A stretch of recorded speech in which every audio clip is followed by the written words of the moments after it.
Thank you for tuning in to Exeter TV. Exeter TV is the town's public and government access channels, available on Comcast Channels 6 and 22. Channel 6 is your channel. If you have an idea for a program, want to host your own talk show, or submit a film, we're here to get your content on television. On Channel 22, we bring you live and replay coverage of government meetings and other town updates. A third channel, Blue Hawk Media, is operated by SAU 16 and can be found on Channel 8, with all your school sports, events, and meetings. You can watch Exeter TV online at exeternh.tv, Apple TV, and on Roku. Find us on social media for extra content. Subscribe to our YouTube channel and hit the bell to get notified about live streams and new content. Tune in to our platforms every other Friday to watch the Exeter Bi-Weekly Report with recaps of recent events, updates from town departments, and messages from nonprofits in your area. If you head to our website, exeternh.tv, we invite you to sign up to our newsletter to receive monthly updates about new content, upcoming meetings, and more. We'd like to thank you for taking the time to watch Exeter TV and hope that you tune in to our other content as well.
Good evening and welcome to the March 16, 2026 Town of Exeter Select Board meeting. As the hour is 6:45 p.m., I'm calling the meeting to order.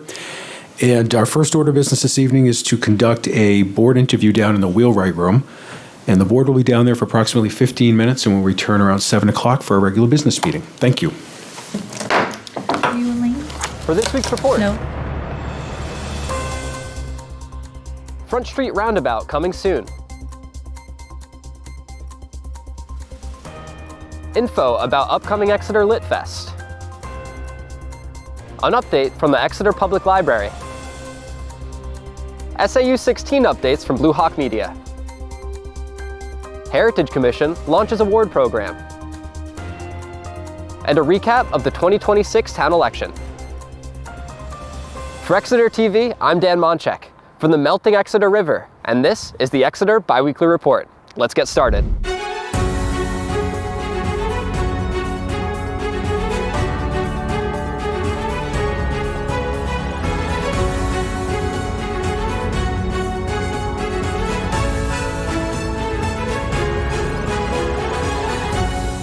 Good afternoon, Exeter. Thanks for tuning into the show today. If you haven't already, hit the subscribe button and like this video to help spread word about the show and all things Exeter.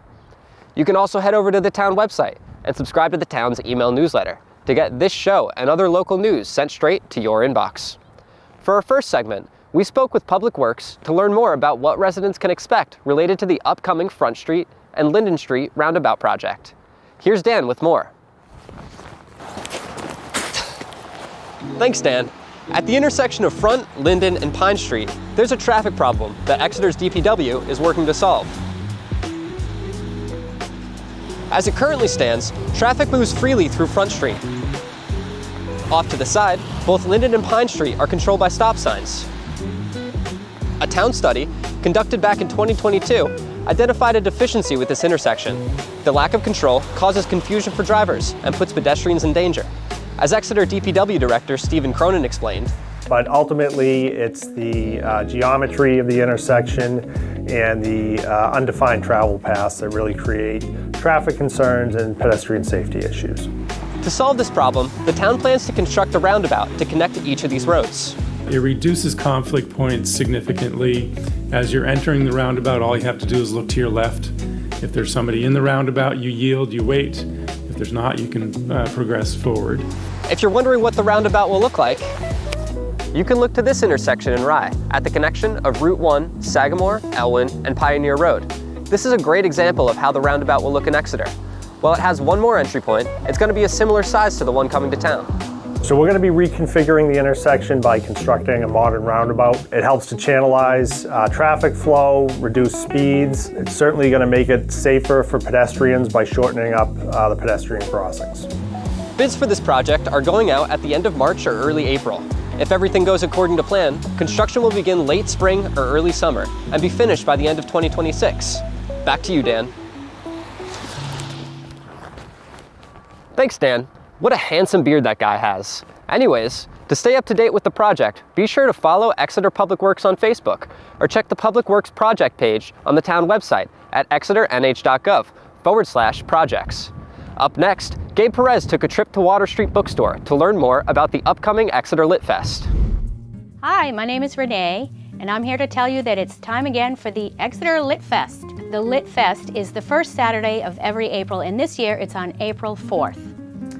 The Exeter Lit Fest is now the Exeter Literary Festival. We've rebranded a little bit. This is our new logo, and we're excited for this year's festival. We've got something special for you this year. In honor of America 250, the Lit Fest partnered with the Town of Exeter 250th Celebration Commission to commission a special poem by Boston poet Duran West. West's poem is in honor of America 250, and he has deep ties to Exeter. He is a descendant of some of the earliest members of Exeter's historical Black community, including the Revolutionary War soldier Jude Hall. Look for this poster around town. Our keynote authors this year are Dr. Chanda Prescott-Weinstein and Catherine Newman. Dr. Chanda Prescott-Weinstein is the author of The Disordered Cosmos. She's a professor at UNH and in the Women's Studies and the Science Department. Catherine Newman is the novelist of Sandwich and Wreck, amongst other novels as well, and we are excited to hear from both of them.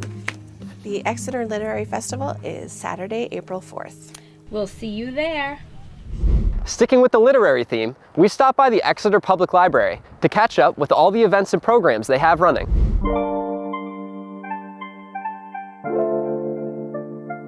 Hi, this is Condra from the Exeter Public Library, here to share with you some of the very fun stuff we've got coming up this month. The library recently won a grant from Spark of Science at my library for Flight Path. This program offers opportunities to learn about local birds and inspire scientific curiosity. The first program will be on Saturday, March 14th at 11 a.m. in the Children's Room. This will be a design your own window decal to prevent bird collisions. You can either leave them at the library to decorate the large windows here or bring them home to save a bird in your neighborhood. Also on Saturday, March 14th at 11 a.m. in our conference room, we will be hosting a workshop on nesting balls. This will be an opportunity to learn about what materials can safely go inside a nesting ball and to make one of your own. Friday, March 13th is also the last day to turn in your Birdwatch bingo, so if you have a bingo on your card, submit it to the library and be entered in to win a raffle prize. We are very excited to launch our 2026 music series with the return of the New England Irish Harp Orchestra. They will be here on Wednesday, March 18th at 6:30 to fill the library with beautiful music. Do not miss out on this wonderful annual event. The library is kicking off the 250th Celebration of America with a special book group. First up is Joseph Ellis' The Cause. You can pick up a copy at the library before our discussion on March 26th at 6:30 p.m. Looking to the end of the month on Saturday, March 28th from 10 a.m. to 2 p.m., the library will host its second author fair. Come and meet over 30 authors and browse all types of books. Attendees are encouraged to bring donations to St. Vincent de Paul's Food Bank. Everyone is welcome, and it will be a lot of fun in anticipation for Lit Fest the following week. There is so much happening at the library each and every day, so come on by or check out our website to learn more. Up next is another edition of 60 and 16 from our friends over at Blue Hawk Media. Good morning, SIU 16. This is Superintendent of Schools Chris Andriski, and here I am at Seacoast School of Technology with Principal Dr. Pam Carr, and she's going to talk to us a little bit about some of the amazing things that could be coming our way at SST. Thank you, Dr. Andriski. I'm really excited to talk about the possibility of an electrical program here at SST starting next school year. On Tuesday, March 10th, on the ballot, our operating budget does include the addition of an electrical program here at SST. The importance of that is twofold. One, to offer our students a great career choice here at SST and learning some high skill, high wage opportunities. And then the other reason is that it's going to help our community. We are in dire need of licensed electricians in this state, and especially in this area with new buildings happening, and then increasing people retiring from the electrical trade. So we really hope to help our community out by adding this program. Dr. Carr, I know you've been getting some initial numbers in. Can you just kind of share, is there a major interest from our schools that are looking to do this type of trades?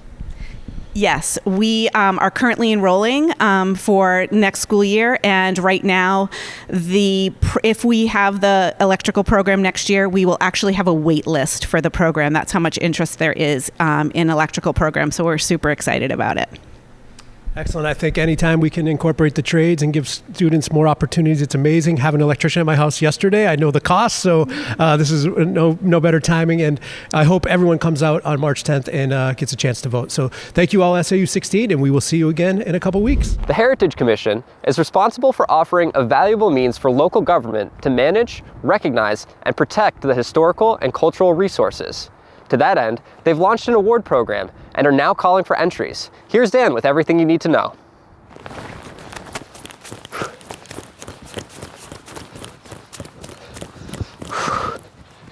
Thanks again, Dan.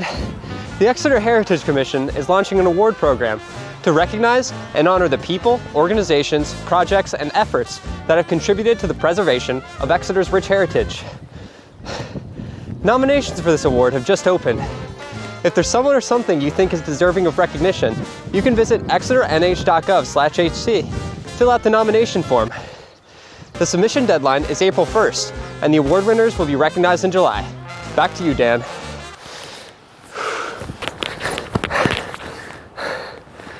Excellent reporting, Dan.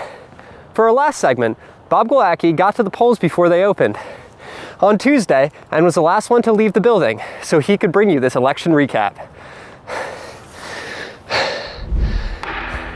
These are the results of the Town of Exeter election, March 10, 2026, in the race for selectmen. Within the ballot's 28 warrant articles were voting for elected officials, the town's operating budget, water sewer funds, major projects, and the purchase of various equipment. All but one warrant article were passed by the voters.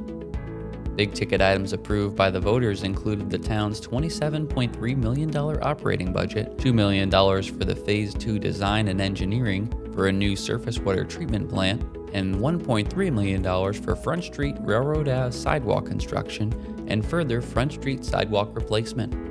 Article 8, which asked voters for $412,000 to purchase a new street sweeper, failed to pass. Due to the requirement to get a loan to purchase the vehicle, a 3/5 majority vote was required to approve the article.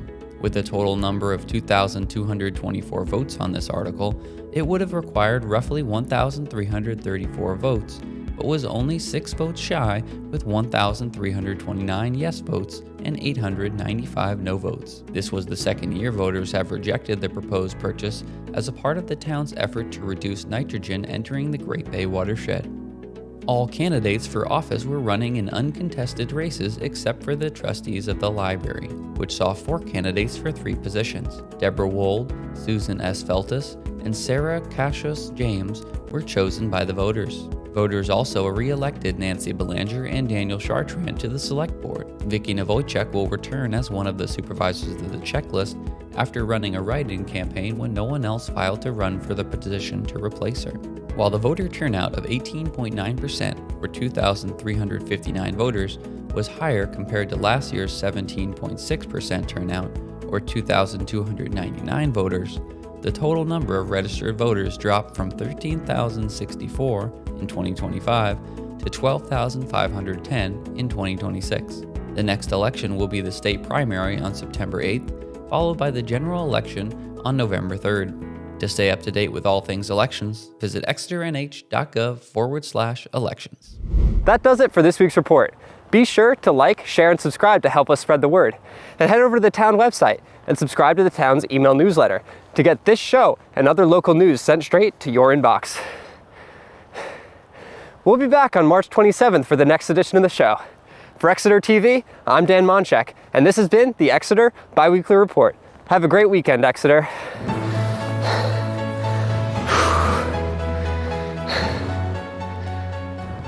I gotta do it out of breath because I was super out of breath in the last one. So if I'm gonna run around a little bit. I'll be back.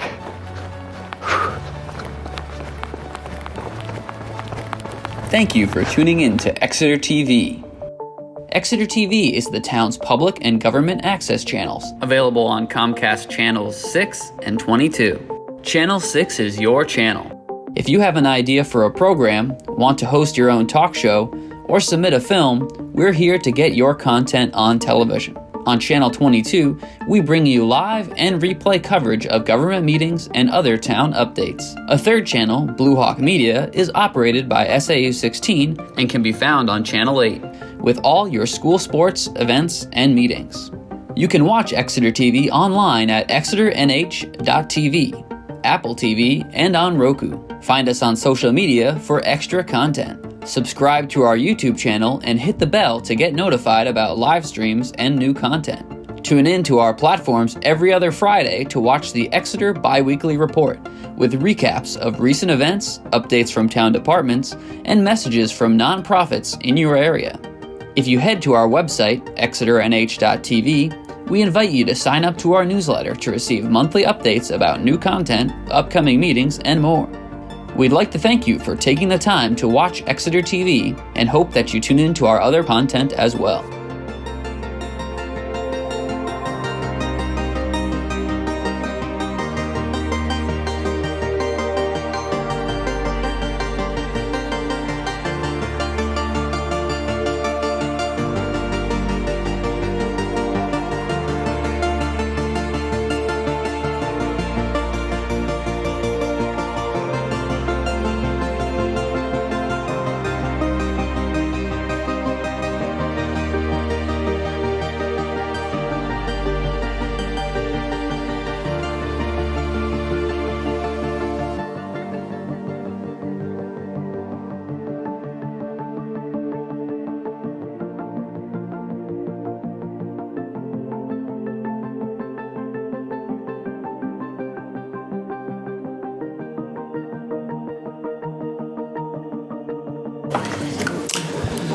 Thank you. As the hour is 7 o'clock, I'm reconvening the regular business meeting. The board was downstairs for about 15 minutes conducting a board interview, but we're ready to start our regular business meeting of the March 16th, 2026 Exeter Select Board meeting.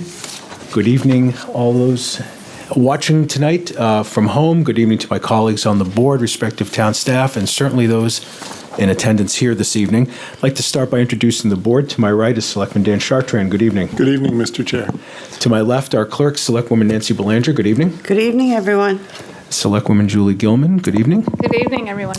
All the way to my right is our interim town manager, Melissa Roy. Good evening. Good evening. Our recording secretary, Joanna Bartel. Good evening. My name is Nico Papakostendis. Our vice chair, Molly Cowan, is unavailable to be here in person. However, she is going to be Zooming in for the first part of our meeting. So, Molly, are you with us? I'm here. Hi, everyone. Hello. And just as a reminder that while Molly is with us, any votes we take will have to be done via roll call. So I'd ask you to do that, Madam Clerk. Yes. So our first order of business this evening is to introduce our town clerk, Andy Kohler, who is going to swear in all of our newly elected officials. Actually, I'm going to swear her in first. As I said, our town moderator, Who's going to swear in Andy? I forgot about that.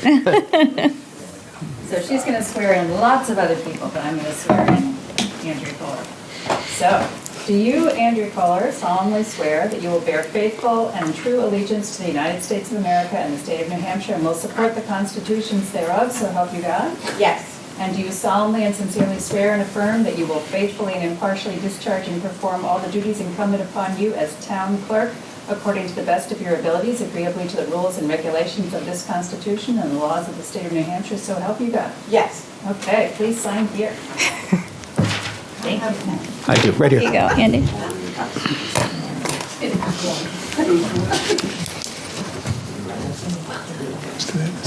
Yes.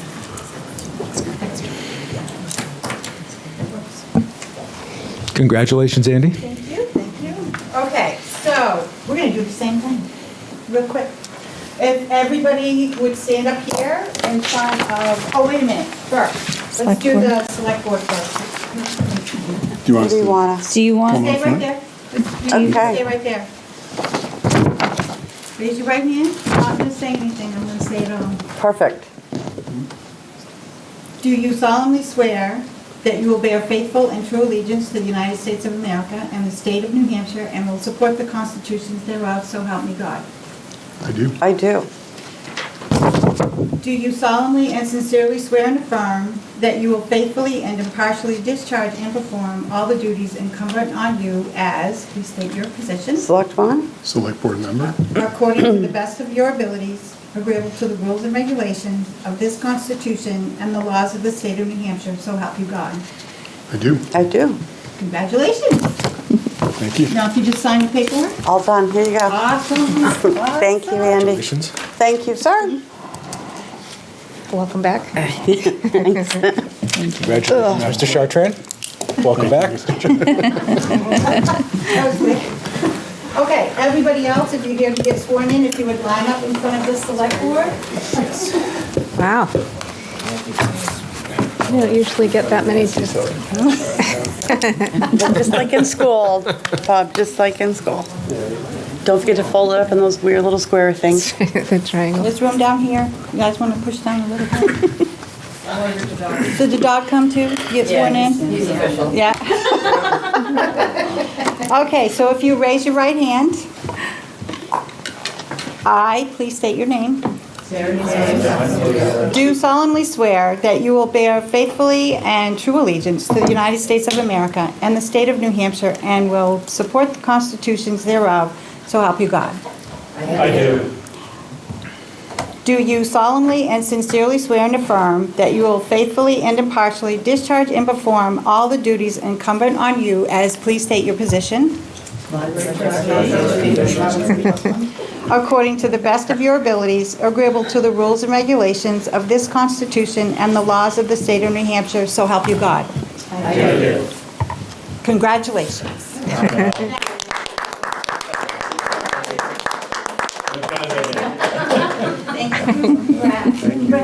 Clerk. Thank you so much. Thank If you could go to the table outside and sign your paperwork. Thank you, everyone. And this should be. Congratulations, everyone. Congratulations. Isn't it? Bye, Lucas.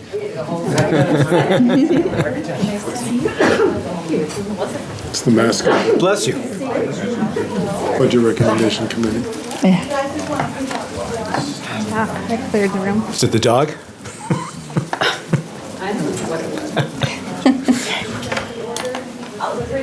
Okay. Next on our agenda is the annual Select Board organization, which is done immediately after the election. And I would entertain nominations at this time. Mr. Chair, I nominate Nico Papakonstantis as chair. I'll second that. Are there any other nominations? Okay, we have a second. We have a motion and a second. No other nominations. Any discussion? Seeing none, Madam Clerk, please. Selectman Cowan, Aye. Selectman Chartran, Aye. Selectman Gilman. Aye. Clerk says aye. Mr. Chair. Aye. Motion passes 5-0. And Mr. Chair, I would like to nominate Molly Cowan as vice chair. I'll second that. There's a motion and a second with the nomination of Molly Cowan as vice chair. Are there any other nominations? Seeing no other nominations and no discussion, Madam Clerk, please. Selectman Chartran, Aye. Selectman, excuse me, Gilman, I know who you are. Aye. Selectman Cowan, Aye. the clerk says aye. Mr. Chair. Aye. Motion passes 5-0. And we need a nomination for a clerk. Mr. Chair, Mr. Ch- nomination of Nancy Belanger as our clerk. Second. There's a motion and a second by Selectwoman Cowan. Are there any other nominations? Seeing none, any discussion? We have a motion and a second. No further nominations, no discussion. Madam Clerk, please. Selectman Chartran, Aye. Selectman Cowan, Aye. Selectman Gilman. Aye. Clerk says aye. Mr. Chair. Aye. Motion passes 5-0. Thank you. Thank you. And on a personal note, I would just like to thank the board. It's very humbling, the faith that you have in me, and hopefully I don't let you down. You never do. You don't ever do that. Public comment. It's an opportunity for members of the public to come forward with any comment to the board. We do ask if your comments are relative to an agenda item, that you wait for that agenda item to come up. I'll pause for a moment. And let's see, there's nobody online.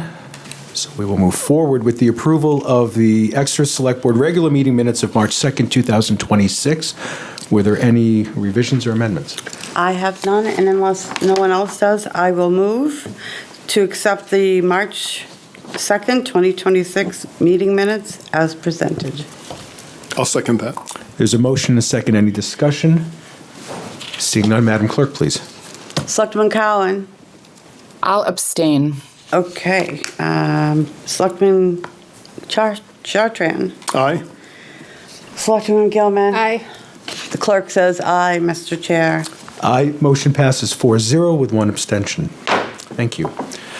We do not have any appointments or resignations this evening, so the next order of business is to open a public hearing. Mr. Chair, I need to drop off. Thank you all for your service. Thanks to everybody who was sworn in today, and thanks to the voters. Hopefully I will be back in the great state of New Hampshire soon. Thank you, Molly. Thank you, Selectwoman Cowan.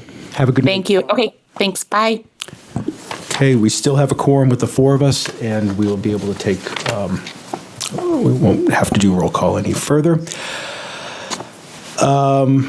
Town of Exeter, New Hampshire, notice of public hearing pursuant to RSA 31:95-B3A. Notice is hereby given that the Select Board of the Town of Exeter will hold a public hearing in the Novak Room, 10 Front Street, Exeter, beginning at 7 p.m. on the 16th day of March, 2026, for the purpose of complying with the provisions of RSA 31:95-B3A for the following: acceptance of the Piscataqua Regions Estuaries Partnership Climate Impact Grant in the amount of $25,000 granted to the Exeter Planning Department to be used for a street tree planting program and associated outreach and education program.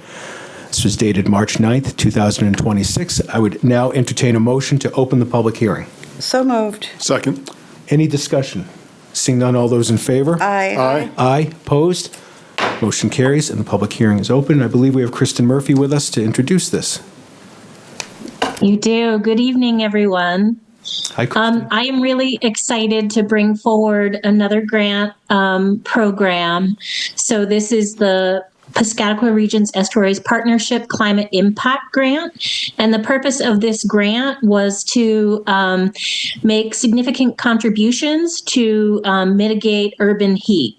So in collaboration with the Tree Committee, I applied for this grant to fund the planting of 28 street trees, to design and install 3 educational kiosks, 2 of which would be on the two elementary schools, the planting of 2 trees in the elementary schools, and 28 street trees, and then the design and installation of 8 sidewalk placards, which would be like small educational signs. So the name of the project will be Exeter Heat Relief Program, and it is a 2-year project. So over the next 2 years, we'll be working on installing these trees, designing the educational kiosks, working with the schools on educational programs, and then we'll also be hosting several community events as well. Your packet and memo did include a motion should you be interested, but I would love to answer any questions you might have. Great. Since the public hearing is open, we'll first ask if there's any questions or comments from the public. Okay. Seeing none, we'll bring it back to the board. Entertaining a motion to close the public hearing. So moved. Second. Any discussion? Seeing none, all those in favor? Aye. Aye. Opposed? That motion carries 3-0, as Mr. Chartrand had to leave the room for a moment. Any questions of Kristen? No, I just think this is a wonderful opportunity, and thank you, Kristen, for once again finding a grant to help us with the planting of the trees, and I love the title, The Relief Project. Mm-hmm. I think that's great. Anyway, thank you, Kristen. Mr. Chair, could I add my aye to that? Yes, please. Absolutely. Thank you. All right. At a future meeting, I would like to compile a list, Melissa, of all of the grants that Kristen has pursued on behalf of the town and the dollar amount, because I think we're all going to be even more impressed than we are already. So, Kristen, thank you very much and great work on this. There are no other questions or comments. I would entertain a motion to accept the Piscataqua Region's Estuaries Partnership Climate Impact Grant in the amount of $25,000, and to further authorize the interim town manager or their designee to execute any and all related agreements for acceptance of this grant funding. So moved. Second. There's a motion and a second. Is there any discussion? Seeing none, all those in favor? Aye. Aye. Opposed? That motion carries 4-0. Thank you. Thank you all. Thanks, Kristen. Thank you. Okay. Next public hearing. Town of Exeter, New Hampshire, notice of public hearing pursuant to RSA 31:95B3A. Notice is hereby given that the Select Board of the Town of Exeter will hold a public hearing in the Novak Room, 10 Front Street, Exeter, beginning at 7 p.m. on the 16th day of March 2026 for the purpose of complying with the provisions of RSA 31:95B3A for the following: acceptance of the Department of Natural and Cultural Resources Division of Historical Resources grant in the amount of $25,000, and this was dated March 9th, 2026. I would entertain a motion to open the public hearing, please. So moved. Second. It's a motion and a second. Any discussion? Seeing none, all those in favor? Aye. Aye. Opposed? Motion carries 4-0. Anyone to speak to this, or? I'll be happy to speak to it. Please. This is the same grant that we got, that we were awarded last year or the year before, and that one was for $20,000. It's to document the resources along the High Street Historic District and it's to aid the Historic District Commission and the Heritage Commission in the types of the buildings, the materials on the buildings, the history of the buildings, if there's a prominent person that was located or a prominent piece of history. And it's a project that actually our town planner had done previously in his last job, and we brought it to Exeter. This $25,000 is represents a scalable project. Like, we'll finish High Street with this one, and I don't know which way we'll go with the next one, up Front Street or down Water Street.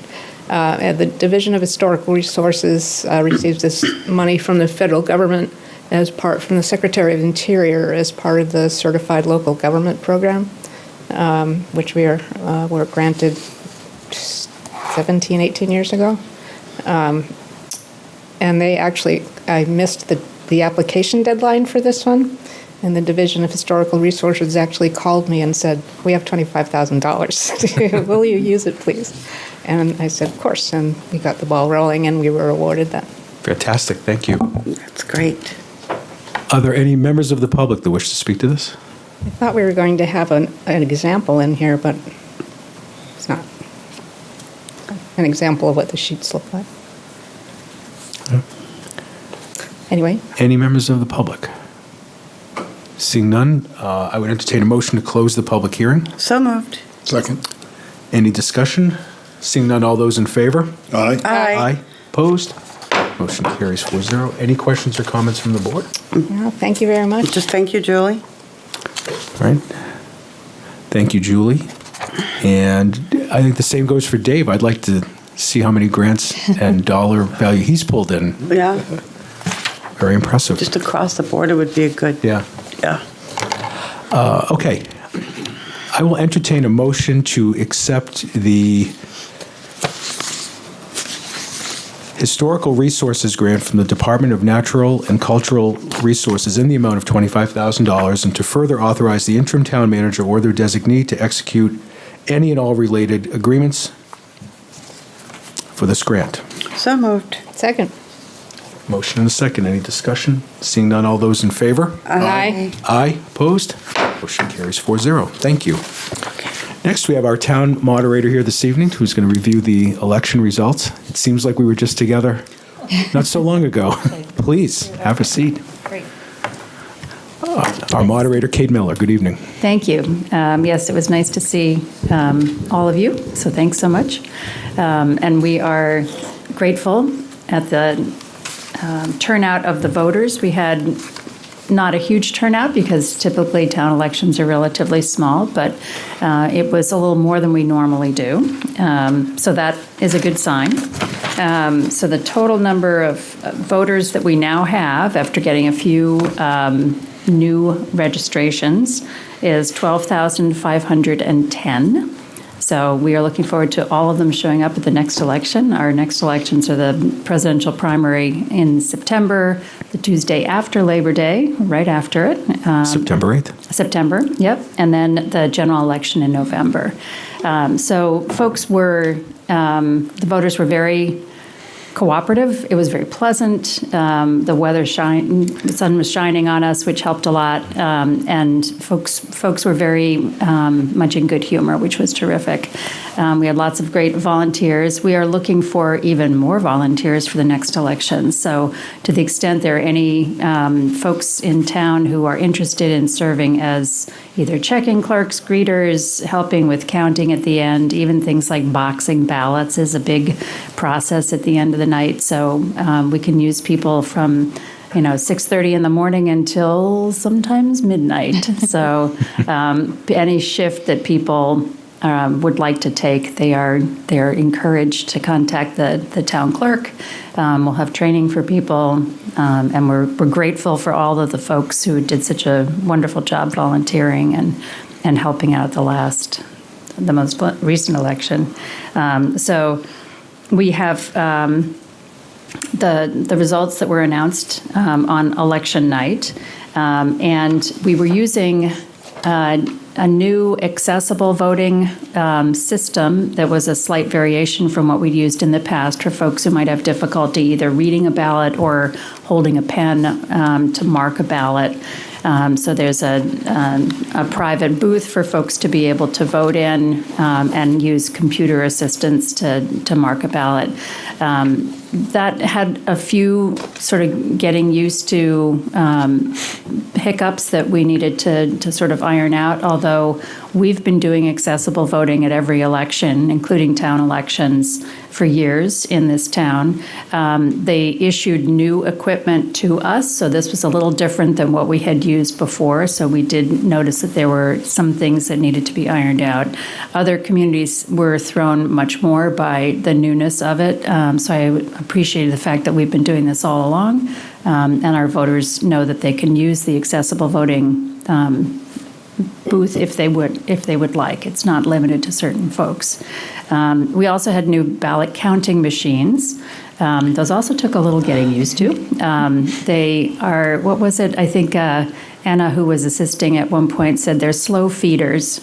So they take a little while to accept the ballot, and they are checking things on the ballot as the ballot goes in. So there's a little bit more technology that's involved, and it does take a little bit more time. It's about a count of 4 or 5 seconds. So voters needed to get used to that. We had wonderful folks, including our select board members, who were there assisting with folks getting the ballots into the machines. They give a nice satisfying thump when the ballot lands in the giant receptacle on the bottom. They have a nice system for separating write-ins, which worked perfectly, which was great to see. And they give, accurate counts of all sorts of different breakdowns, including the tallies and the number of different pages of we had 5 pieces of paper that were our ballot between the school and the town, and some of them were double-sided, so there were lots and lots of things to count. So the machines seemed to work very well. There were occasional jams where people got a little impatient and tried to move the ballot in faster than the machine wanted to take it, but those were cleared quickly. So I'm grateful for the Select Board for authorizing the purchase of 4 ballot counting machines. We were using all of them throughout the day, and we are definitely going to be using them nonstop at the general election and the primary election in the fall. So that has been very helpful. It was also helpful to have additional poll pads. So the poll pads for checking in voters, they continue, our check-in clerks are just dynamite, and they're checking voters in at a rate of about 9 seconds a voter. So they really do a terrific job with that. It creates a very accurate record, and we have a terrific crew that's maintaining a paper checklist in real time in case there's a power outage, so we can switch easily to a system of checking in voters using a paper checklist if we need to. So we've really got great teams of people who do that work, and that is really critical to making sure that everything moves smoothly and voters can get in and out of the polling place in a reasonable amount of time. So we'll have to ask for a little bit more patience at the next election because it will be more busy. But I'm happy to answer any questions if any of you had questions about the polls or anything like that. Mr. Chair. Please. You mentioned there were a few new registrants. Was that number down from the previous town election? I don't know about previous town elections. I think there's going to be an overall much bigger turnout for the primary and especially the presidential election. So we'll probably see a lot of people who've recently, moved to the area. So I think that was probably a fairly typical number. I think it was 53 new voters at this election. 53? So 53. So New Hampshire allows people to register on the day of an election, which is good in the sense that it means everybody who's eligible to vote has an opportunity to vote. People who can plan in advance to do it earlier, they will spend less time doing it. So I recommend that if folks do know now that they need to register because they've moved to town or they've turned 18, it's good to come into the clerk's office and get that done in advance. Just a follow-up question. The reason I asked is that there is kind of a higher bar for the documents you need to supply. There is. It used to be just a driver's license and a proof of residence, like a utility bill. I think it's higher now, correct? So what's the higher bar is that in order to request an absentee ballot, you have to show a photo ID, a copy of a photo ID that you have to send in. We did get, I think it was 115 absentee ballots, which is not a huge number. We did a fair amount of work to try to educate voters about the new requirements.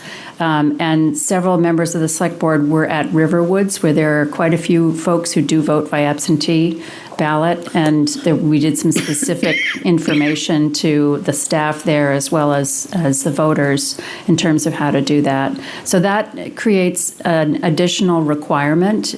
Previously, folks didn't have to prove identity when submitting an absentee ballot application. They could just sign it, and their signature was their attestation that they were telling the truth.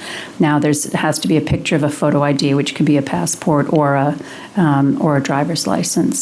But in regard to new registrants, so there's a higher bar for the So they've always had to show proof of citizenship, which is not on our licenses, even though we have the so-called real ID, but it doesn't show proof of citizenship. So it's a passport, a birth certificate, some things that not everybody has. So if people are planning on registering, gathering those documents in advance is certainly very important. And then proof of domicile, which is that you actually live in the town, which may be a utility bill or a lease or some other thing that shows that you are residing in the town of Exeter, and then a photo ID to show proof of identity. So are, for instance, Phillips Exeter students still able to register to vote? So I know there have been some bills, and we do have a legislator here who can maybe tell me whether or not those have passed. There have been some bills to limit the types of photo ID that show proof of identity. So in the past, any of the colleges or universities, I think those that are accredited in the state of New Hampshire, and secondary schools that issue photo IDs that have birth date information on them were considered valid for showing a proof of ID. I know there have been some bills about changing that law, and I don't know where that stands. Quite frankly, I can't remember either because we were tossed so many election bills. But they definitely are trying to disallow college ID cards. And also the definition of domicile and residency and resident have been changing every year. And domicile in the housing committee is different from the domicile in the election law committee, so it gets... So we'll see where we land this fall? Yes, and we... I can tell you before... I can tell you in a little while. The moderators in the state have a listserv where there's a constant legislative update every week at this point, and there are some things that have now passed both houses and are heading to the governor. But I don't recall that the elimination of the school IDs and the restriction to just government-issued photo IDs has passed. The reason I ask is there's always a newly minted group of Phillips Exeter fourth-year students who have just turned 18 ahead of the state and federal elections. So this is a question that's going to come up this fall. Yes. For both the primary and the general. That's exactly right. But you'll be on it, I'm sure. We will be on it. And the supervisors of the checklist are crackerjack, and they are the folks who do the registration of new voters. And they are always on it. Thank you for your patience with my questions. I appreciate it. No problem. Thank you, Mr. Chair. Thank you. I don't have any questions because I couldn't be there, sadly. I stayed up with you all, but could not be in the room. But I'm glad everything went really well, and it's a good day. Yes, you had a wonderful team of people who came and took your place as a poll worker, so thank you. I will ask them to reach out to Andy. Yes, for September. Thank you. Thank you. And yes, I'll take a moment to thank them all too. There were 6 people that filled in shifts for me because I couldn't be there because I was on the ballot. So very appreciative that no one was sick, no one got sick, no one missed their shifts. Yes, thank you.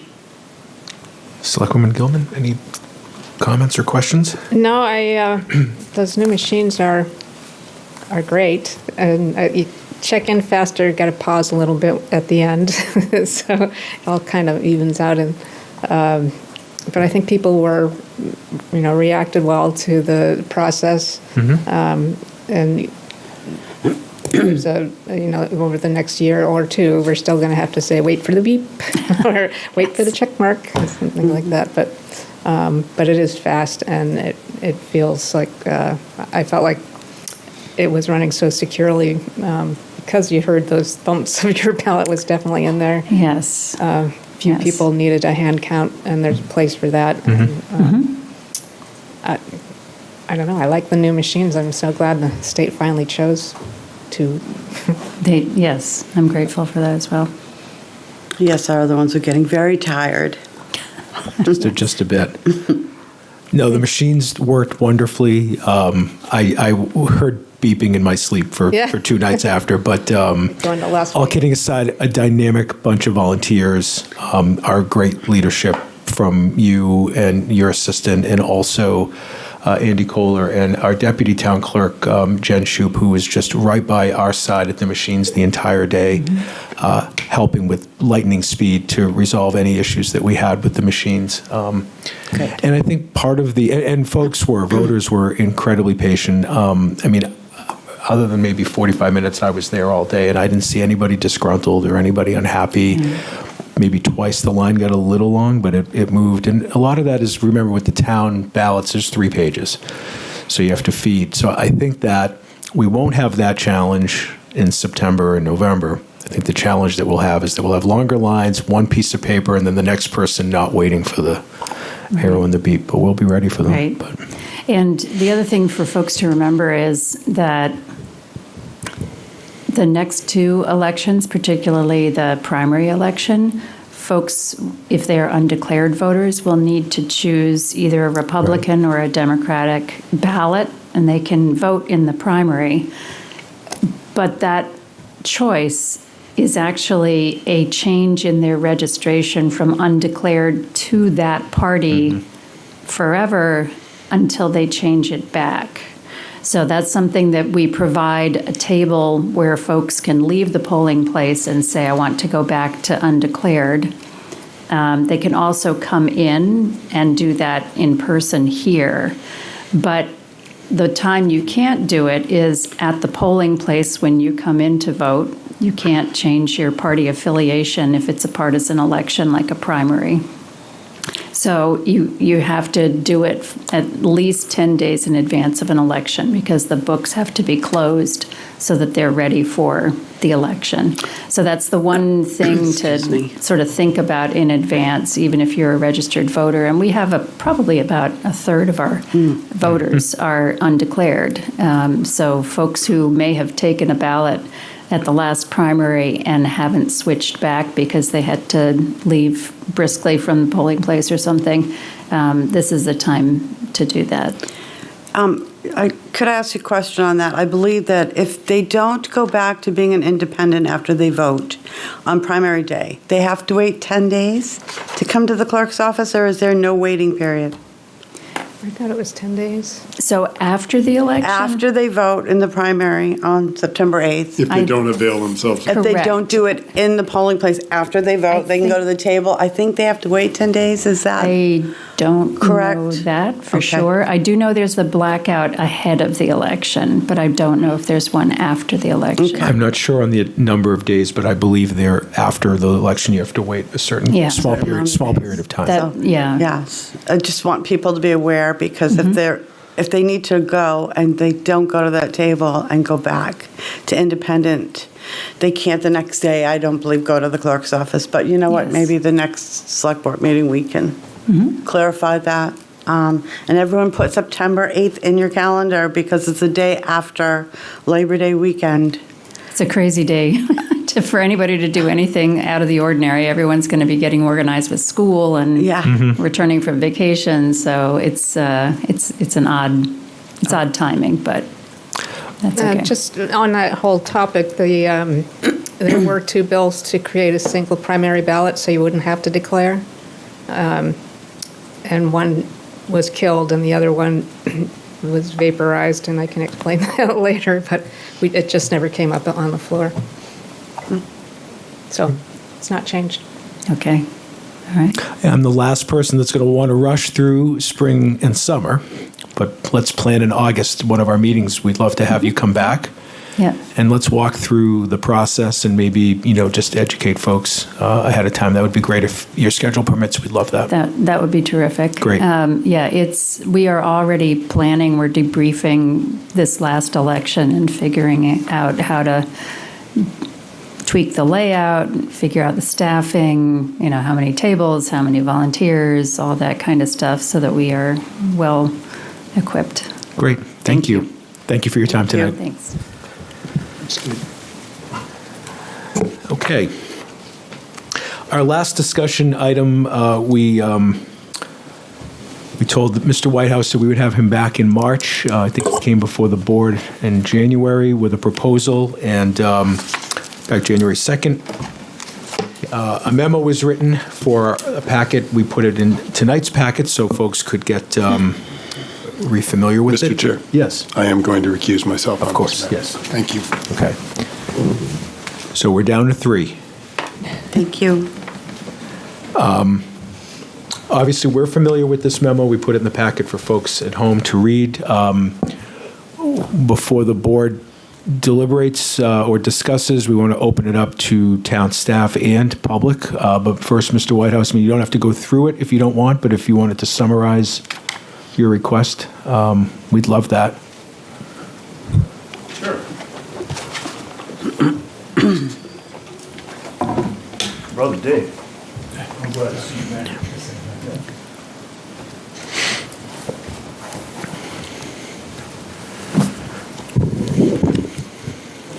So I had a lot to say, got all these papers,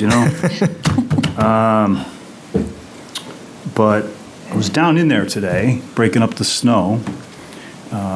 So the snow is, with the snow eater that we had today, will be gone. So it's all ready to go. I talked to John Bell last Monday, and he's on board. So we talked about some more details. He's certainly able to do that soon if you decide to go forward with this.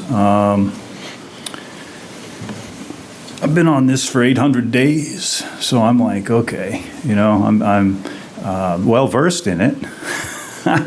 Ask my wife. I go on about it all the time, so it's been almost a magnificent obsession with me. And I tried to find the reasons for that. So I think what they are is that, I love this town. I walk this town all the time. I walk in the woods. This is an awesome place to live. I've lived in a lot of places in my life. I'm a New Hampshire native, but my dad was in the Army, I was in the Navy.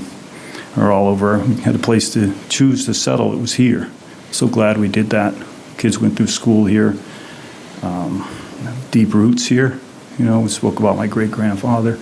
My 10th great-grandfather lies across the street in that churchyard over there, John Bean. So, that means a lot to me personally, to do everything I can, and I've made a solemn promise to myself to do all I can to make this a better place. And the biggest thing I think, personally, is being outside. Again, I feel like when I ever feel less than, when I go outside, I feel more than every time, whether the weather's good or not. So this is what this is about. I also wanted to dispel anybody thinking that I'm working against this committee that I'm on. I love this committee. I think I'm working for that. I'm trying to get this open so we can have fundraising on site. I'm visualizing bake sales, hot dogs, the wild and beautiful river in front of us. It's down there today. It's really starting to flow with all the rain we have. I imagine tomorrow, Wednesday, is going to be a scene. So I'd love the public to be able to see that. This is a fairly easy thing to do. From a physical standpoint, I'm quite sure that Bell and Flynn and the other landscapers that I know that have volunteered to help would make this place safe. I would certainly have Doug Eastman come down, inspect the whole place, make sure it's tight. Anything that is not up to snuff, we'd rectify before any opening.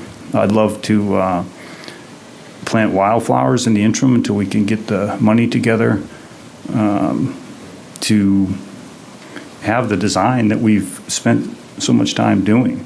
I think it's good. I was talking to Steve today, so we got about 29,000. So we have 18,000 on deposit, more or less, and another 11,000 in the mail. Okay, so and I've talked to, I'm going to say between 80 and 90 people about this in my various alter ego is the beaver, right? So I've been around talking to people about this on the bridge and at the polls. That was really awesome. I had a lot of positive feedback from that. Nobody I've spoken to has said, "Hey, don't open it." I've had a couple people on the committee with some concerns that if we opened it, hey, it might hurt the fundraising and this type of thing. And I certainly understand and respect that. I, however, feel like we could really kick it into high gear by having and hosting things on site. And I can guarantee you I can make that place safe. And I trust implicitly John Bell to do that and help me and guide me with that, with anything that would be necessary to make that safe for everyone. I'm fully insured, he's insured, anybody on site that would be working would be insured. I wanted to answer any questions you might have about, you've heard me sing this before, public lands shall be open to the public. I that's not some saying I came up with, right? That's a belief of mine, and I live it. So I'm hoping that you will allow this to happen with this. I thank you. Is there any questions? I have none at this time. Thank you for reiterating what you've told us before and emphasizing the importance it is to you and the folks that are supporting you or passing by and saying, "Hey, what's the story here?" Yeah, and we were able to get people interested and excited, just by talking about it and being positive. This is such a good opportunity for our town to do something that really is at this point free to the taxpayer, right? And you say, all right, well, okay, there's maintenance and stuff, but there are people who are interested, myself is one of them, in maintaining it. It's a pretty small spot. You can mow it with a push mower. I've done it many times. It's just something that would be awesome for all the businesses downtown, for the 250th.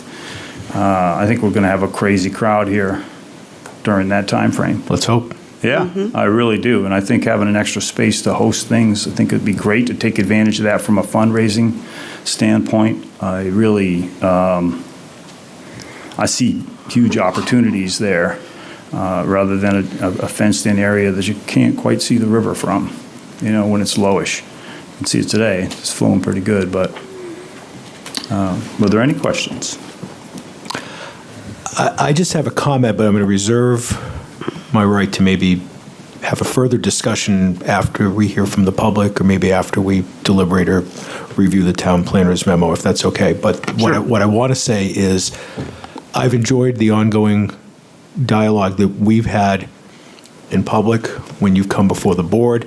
I know you and I have talked offline a little bit about this. I've seen you working with the committee. And from a personal standpoint, I've known you for a long time, almost as long as I've lived in Exeter, and you've been here much longer than I have, but I've known you for a long time. I was a customer of yours way back when. I don't know of anybody more honest than you are, more hardworking than you are. This is coming from a former customer. You're somebody that I trust. Your integrity is never in question.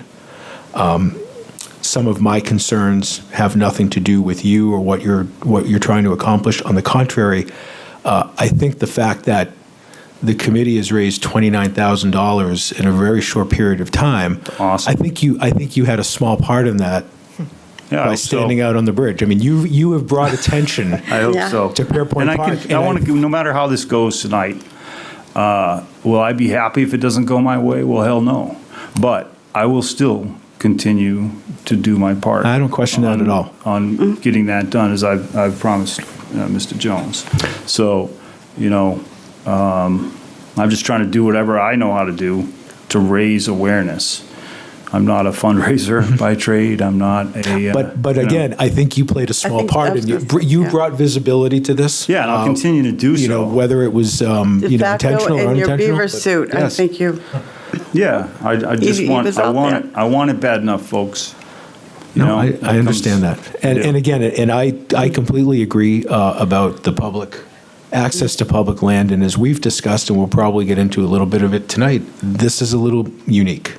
Yeah, I understand that. But again, that's for down the road a little bit tonight. But I'd like to open it up to anybody from the public, or we have members from the committee, if they'd like to speak.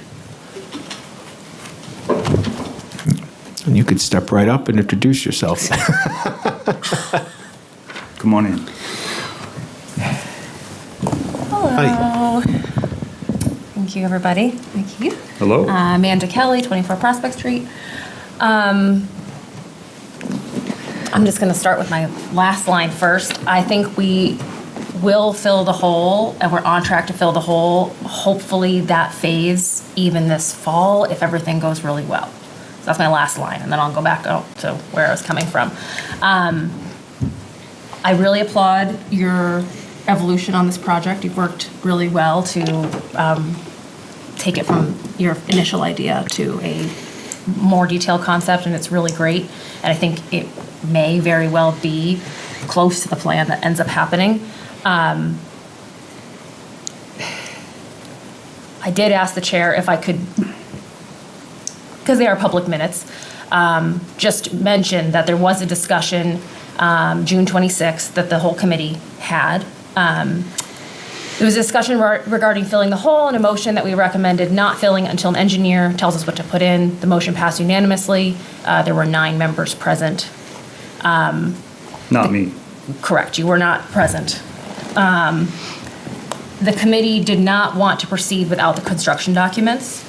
And recent developments have made it further less prudent to move forward with this phase ahead of that plan. We have raised 71% of the anticipated cost of the construction documents. We're really close. That has come just primarily from 2 batches of letters sent out to individual residents, and this week we're sending out the 3rd batch of letters that's finally going to businesses. We haven't even sent letters to businesses yet, asking them to sponsor the park. So we've just gotten started, and we're 71% of the way to what we estimate will be the cost of the construction documents. In fact, the chair instructed the committee this week to start putting together our own brainstorm of ideas for what we might want to suggest the town planner think about when he drafts the RFP, because we won't draft it, but we can give our suggestions. So talking about the RFP for the construction documents is actually started. That's how close we've gotten. So we can't tell the future, but our estimates for the phases of the plan have been pretty accurate so far. We're actually ahead of schedule in some ways because we didn't end up doing the warrant article, and we made up for that. And hey, we wouldn't have really needed it anyway, so that's great for us. So we are on target or ahead of target with our milestones, and I would prefer to focus on the action items we've laid out as a committee to execute our charge, and I think we'll be 2026 viable for filling the hole. And just knowing we have those construction documents just would make me at ease to fill it. That's all. Thank you. Any questions on my rambling? Wasn't rambling. It was pretty precise. I understand that, Amanda. I do. No, I think, there's nothing to disagree with there, right? So what I'm saying is that this can be done, in 2 weeks, and by somebody who is an engineer, who will be not taking any of that money that we have raised, and who really knows what they're doing as far as that goes. I know this. So this is 2 weeks from now, not an estimate of what could happen or might happen or maybe next year, and this is what we've seen up to this point. So I'm not going to get into the time frame as far as, you know me, I'm not very patient. It's not a forte of mine. So I waited, a long time. I just want to try to follow all the processes as directed, and I want to make sure that we move some progress on this instead of maybe moving some progress on it. That's where I'm at. So we have a difference of opinion, but I respect yours. Thank you. Thank you. Thank you. Any other members of the public wish to speak? No? Any questions or comments from the board? I know Mr. Sharples had written a memo for our packet. Yes. It was a supplemental memo that was sent to us earlier today. It has been online. Do you have any questions? Or I don't. I'll say a few things, if I could, without questions. One is, I admire you coming back so many times. I can envision your wildflowers in that spot. I'm not going to change my mind on our original vote to accept this property and to follow the process that we put forward. I just can't do that. And it's not about honesty, dishonest. Obviously, Yeah, no, I know you're a that. trusted member of our community. I appreciate That's that. not even in doubt. So it has nothing to do with that. It's just that when we accepted this as a board, we accepted it with certain terms. And I think that our committee that's working on this has done an amazing job. As Amanda said, they're on schedule. They're ahead of schedule. So, Yeah, I'm with them, right? yeah, I know you are. And I'm I know trying to this do is my you. part the best I can. I just want to see the public on their land, our land. That would include all of us. I completely agree, Keith, and I feel like that a lot about our conservation land. We have a lot of conservation land. Yeah. And there are times that it's just not viable for that to happen, right? We have conservation land that's very limited to who can access it. There's no parking and things like that. So I completely agree with you, but I also think we have a process right now, and I'd like to see it carried through. Understood. Thank you. did you want to speak to the memo at all, or it's pretty self-explanatory? Would you want me to? I'm happy. I would. I would Since love I don't that. know, I haven't seen it. Look, Okay. what do you have to say, Yep. Dave? I have a copy here. No, I don't have my glasses. I'll listen to Dave. I'll See what read he's- that. Have a seat, brother. I believe it's also on the town website, right, as in a supplemental packet? Yeah, I was asked the other day, possibly this, I found out, I think Friday, that, hey, good to see you. Yeah, see you too. This is one of his first welcome back assignments. Yeah. Which you've missed for the last 9 months. So, and then I started thinking about it Friday and today, and then I started, putting together a memo because Alyssa asked me for, my thoughts on it. So I reviewed all the old stuff, and I was like, oh yeah, we've done quite a bit now that I'm remembering. And I appreciate Keith. You know that, and I appreciate his thoughts and his energy and everything. But I was asked for an opinion. And I went over, I provided all the last things. We had a bunch of concerns about, the existing conditions are out there. There's pipes in the ground that we don't know where. There's possible water main and possible gas line. There's a few things out there that I think need to be checked out. The slope of the land, what's underneath there, because it was a burned building. And anecdotally, I heard the DPW was down there with trucks pulling the burned material out as the fire station was putting it down. And then finally, they just started stamping organic materials, burnt wood and so forth, and whatever else was in there. And then through some, so don't know what's under there to support anything. And I'll get to that, why I thought it was important. So I was like, for a lot of reasons with the existing conditions, I was like, there's some work to be done. But filling in the hole, I've always said that's not an issue, filling in the hole. The thing is should we open it to the public? And my opinion is, you open a park to the public, it's kind of how, it has to be code to code, and it has to be accessible, I think, to all, and have some ADA accessibility. Absolutely, I would do that. Yeah, and I hear, and it's not a matter of trust or something like that, but I hear, we'll make it safe. I have yet to see a plan, because when you talk ADA accessibility on a slope that's about, average is 10% from the sidewalk down to the wall, and you're going to have to put a fence down along it, and you have to put the fence, you're going to have to tie it into abutting properties or somehow do something so people just can't get right around it. I still haven't. So, and how is the ADA accessible? You need to have hardscape, in my opinion. You can't do it with soft materials. You can't do it with loam. You can't do it with seed. You don't want to do it with stone dust. I tried that many, many years ago with stone dust, and the first rain, it just gets uneven. It rots. It rills. It's a constant nightmare. So, downtown park like this and the size it is, it really has to have some hardscape to be ADA accessible. Hardscape, I mean, concrete, brick, whatever, something hard that's going to stay there. So I haven't seen a plan. I haven't seen a plan with finished grades. I haven't seen a plan for ADA accessibility. I see words that written, I'll make it safe, but so I can't really comment. Like all I can say now is like, until I see a plan, I don't know how we could open it to the public. Well, I'm just saying that as we just discussed here, the conservation lands are all, this way. There's plenty of public lands that are uneven. There are plenty of public lands without any concrete, as you say, and hardscape. Plenty of those. They're all over. And as far as, I'd spoken to Amanda about helping me make an ADA access, and she had agreed to that. So that's, we're both landscapers, as you know. So we'll do something. This is a temporary fix, okay? So that's where I want to make this really clear. It's a temporary thing to get the land open, our land, to our public, so that they can use their land, our land. No, right? I understand all that.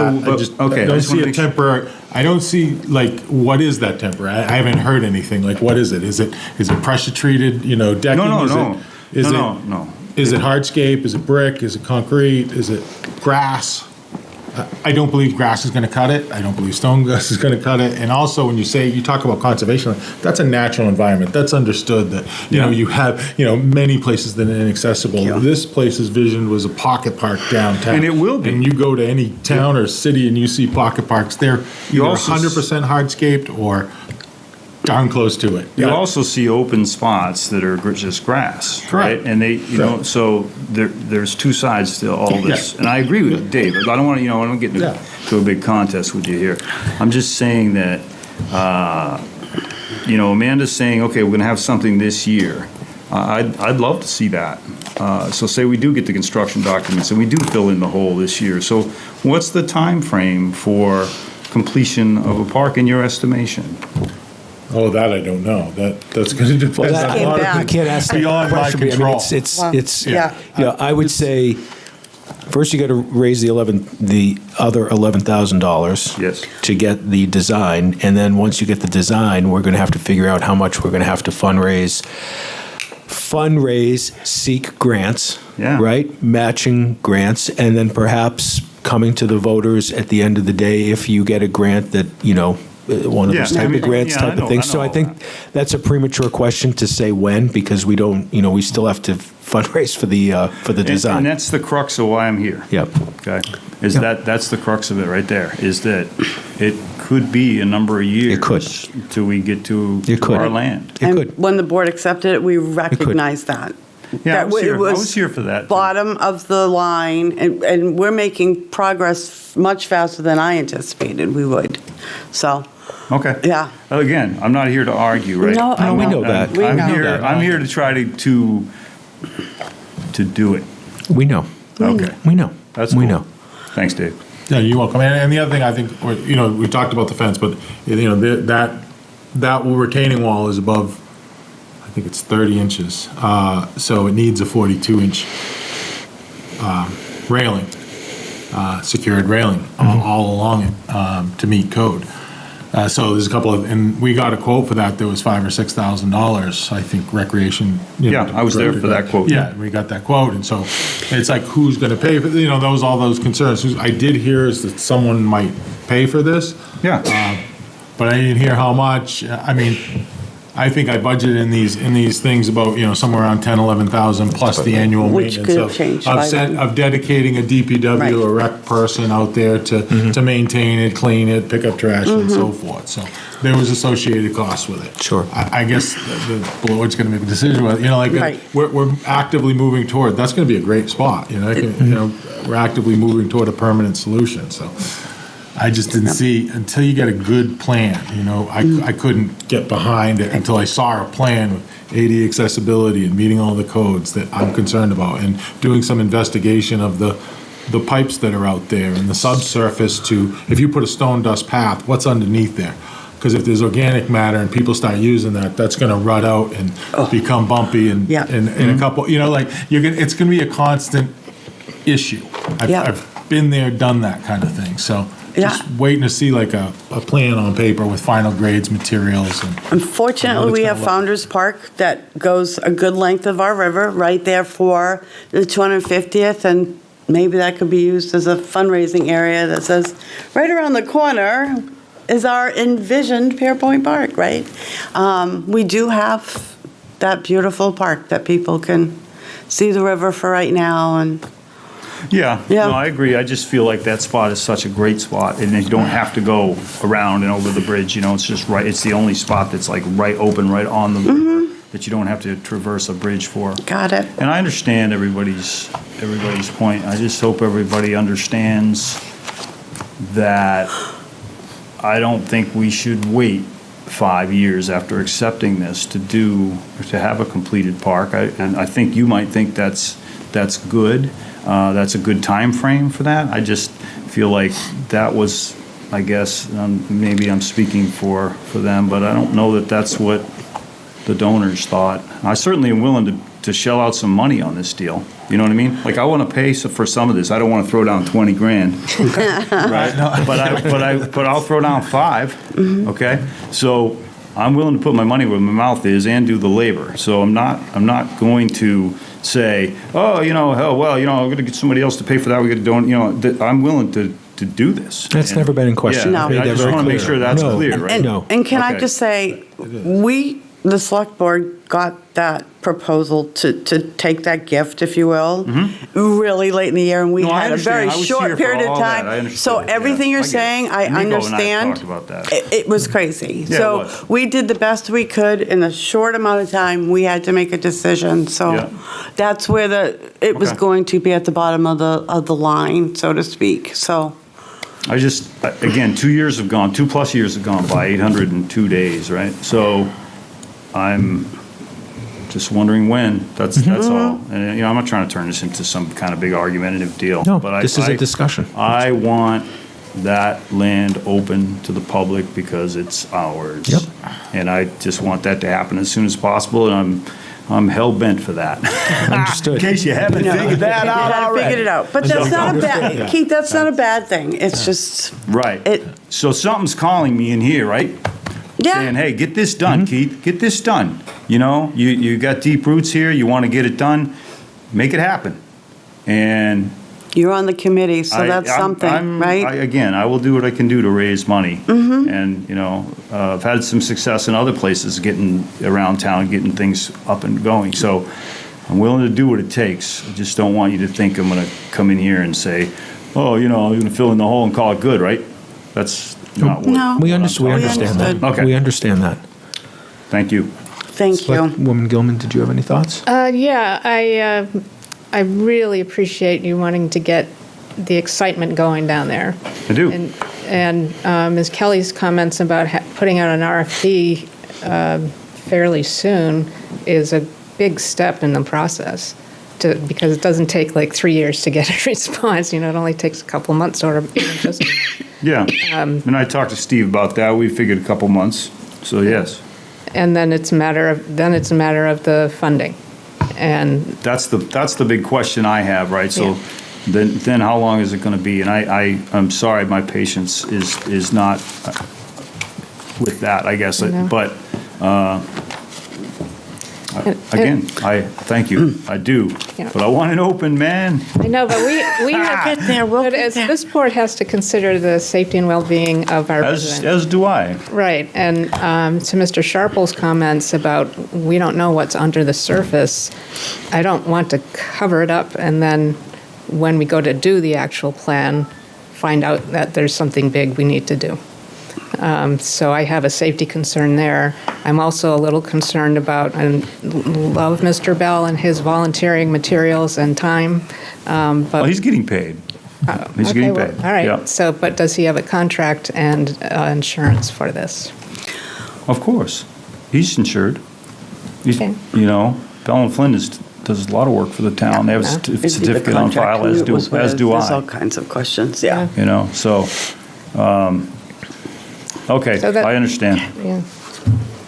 We go around all night. I don't want to do that. I don't want to go around, but Mr. Sharples has a point. Can I just say one thing? And I 'Cause, do want to say something. when we- I do mention, and I have been like, what's underneath? And by that, I do not mean to insinuate any contamination or anything like that. There's nothing on DS1 stuff. Right. I don't think there's anything there. It's just built. What I was talking about, if you're going to put an ADA accessible path, what's under there is how it's going to settle. It's not Right. And because when you go out there, it's very uneven everywhere. So it looks like what I've been told was right, that he just kind of packed it down, threw some cover over it, and get out of there.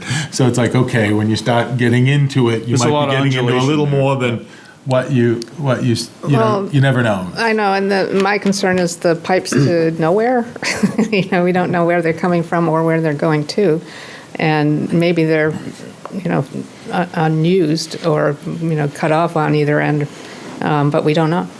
Yeah, we did find out one was a well, I think, a monitoring well. Yeah, there's a monitoring pipe. There's a monitoring well, but there are some other pipes that we don't know. Yeah.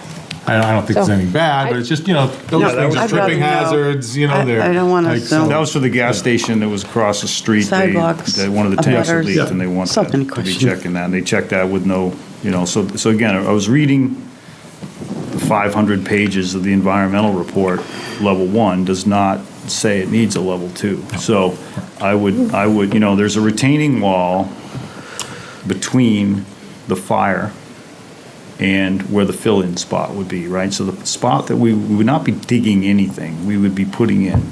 So there's, it's good to really understand the site, be down there and say, hey, you're right, there are a couple of pipes that have been sitting there since the fire that are sticking out from the street. One appears to be water, and another one appears to be unknown, right? So what are those? I don't know. I was hoping to just fill it in and use it as a public space for the 250th anniversary. That is my singular goal. Thank you for listening to me. Any other comments or questions? May I take up a moment of your time? Sure. What makes this difficult for me, a couple things. First of all, again, I've known you for a long time. Your generosity, your integrity, your commitment to the community, you are the gold standard. And I mean that. You have done an awful lot for this town. So it's very hard to sort of juggle what I have to juggle as one of the 5 members of this board, okay? And what I came up with over the weekend is this is a classic case of history repeating itself. And you're right, it's been 802 days. I'm going to take your word on the 802. I know it's been over 2 days, but I went back this weekend to refresh my memory. Yep. Because even though I've been intimately involved in this, we forget, or as time goes by, right? Sure. So I just want to bring up a couple of things because I want this out for you out of respect to you, out of respect to the committee that I'm the select board rep to, and for folks that are watching this, folks that care, folks that want us to fill in the hole. I think we need to put a few things in perspective, okay? Sure. And the first thing is that this happened very, very fast in December of '23, and it first came to my attention probably 24 hours or maybe 36 hours before things had to start moving legally, okay? Didn't know that this was happening. There was a joint meeting of the Planning Board, the Conservation Commission, and the Historic District Commission, and that meeting took place on December 7th of '23, okay?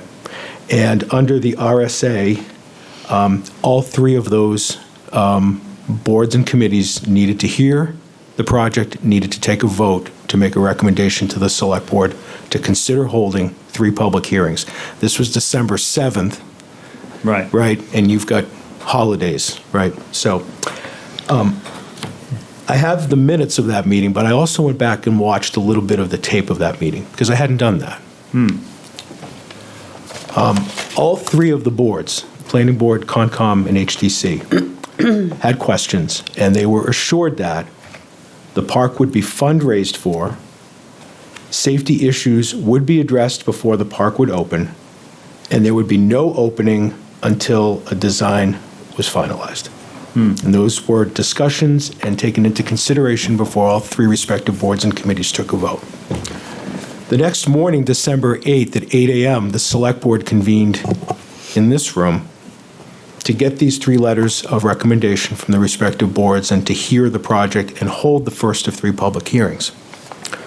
An hour before that meeting was called to order, the Exeter newsletter posted an article, the headline of which read, "Exeter's downtown to get a new public park to replace eyesore thanks to donation."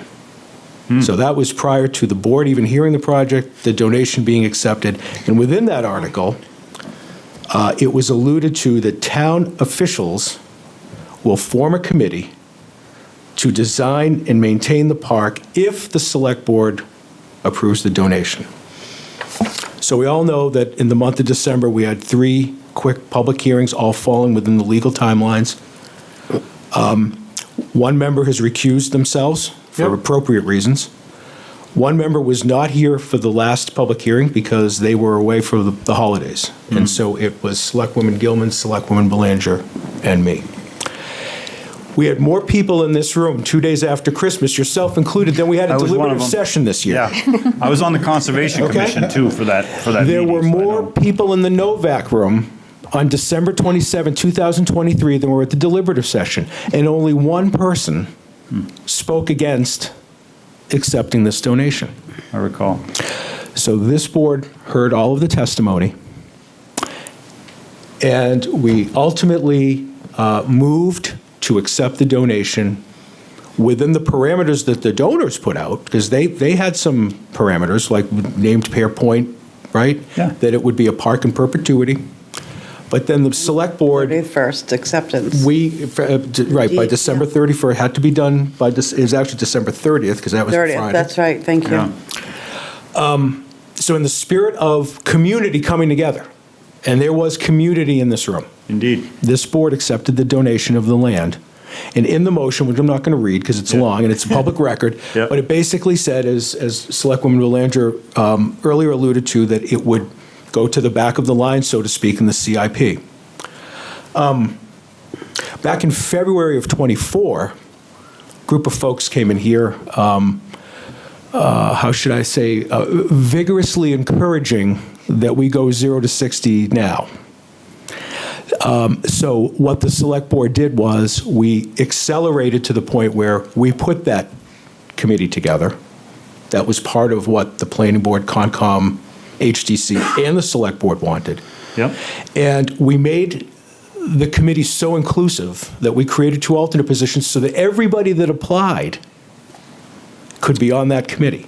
Interestingly, the only person from February that put in an application for the committee is you, Mr. Whitehouse. So thank you for that. Yeah. I get it. Public land, access to public land. Correct. It's our land. As the select board accepted the donation in December of 23, it became our land. But it's unique. It's unlike any other conservation land that you can go on the next day. There are some issues here. There are some issues here that bothered the planning board, the Concom and the HDC, that bothered the select board. It's not moving fast because it's one out of many things that, as a town, we have to address. I applaud the committee, both past and present members, because some of the past members did an incredible amount of work in the beginning stages of the committee. They have rolled up their sleeves. They've done everything the select board asked them to do and more. And I think, as slow as filling the hole may be, they've gone 0 to 60 in terms of raising $29,000, in terms of speaking to the public, in terms of getting public input, taking surveys, finding out what people want, putting together 3 different options presented to the board. And it is incredibly frustrating that it's going to take a long time. It is. Okay, it's incredibly frustrating. But in good faith, and I sat here the morning of December 27th not knowing what I was going to do until every last person in the community that was here spoke, either in favor or against. I will be honest with you, and I've said this before, I felt pressured. Yeah. Not because folks were pressuring me, I felt a timeline pressure. And given what our town planner has said, given what the committee has done, the concerns that we have, the promises that were made to 3 land use boards, I have to go with this process. And I know it frustrates you, and I'm sorry for that. I am genuinely sorry that it upsets you. I understand why it upsets you. But when I walk through that door, I'm elected to do what I think is best for the community. We are stewards of the public land. And at this point in time, I just think the best thing to do is to move forward, raise that $11,000, and get the design that was promised on December 7th, 2023. I understand what you're saying, and I hope you understand what I'm saying. Because this is very hard for me to look you in the eye and say no to a very generous offer on your part. I do understand. I do. I would take this opportunity to say, thanks for putting up with me, right? You're not going away. You're not going anywhere. But second, let's light a fire on this deal. Let's get it. Bad choice of word. But let's get that. I appreciate your humor. So let's let's do our best to get this going. That's all of us, right? And that's, I'll continue to do what I can do. I'm not going to run out of here and flip over tables and get all mad and all that stuff. But I still want it done, and I'm still going to advocate for that. Yeah. We do too, and I would like to continue working with you. Good. Let's do it. Okay. And the committee, you guys have done an amazing job. So I'm going to take another opportunity. You're part of it, and to thank you, because they've moved this along faster than I anticipated the night we accepted it. So I'm used to municipal. The cogs don't move really very fast. It's for good reason or bad. It's the reality of municipal government. So, yes. Right. I understand. Yeah. But thank you. I appreciate your continuing to come back and I got make stuff a point. I'm working on. Okay. Thanks, Dave. Thank you, Keith. Thank you, Dave. Thank you. Amanda, thank you. Steve? Yeah. Sorry.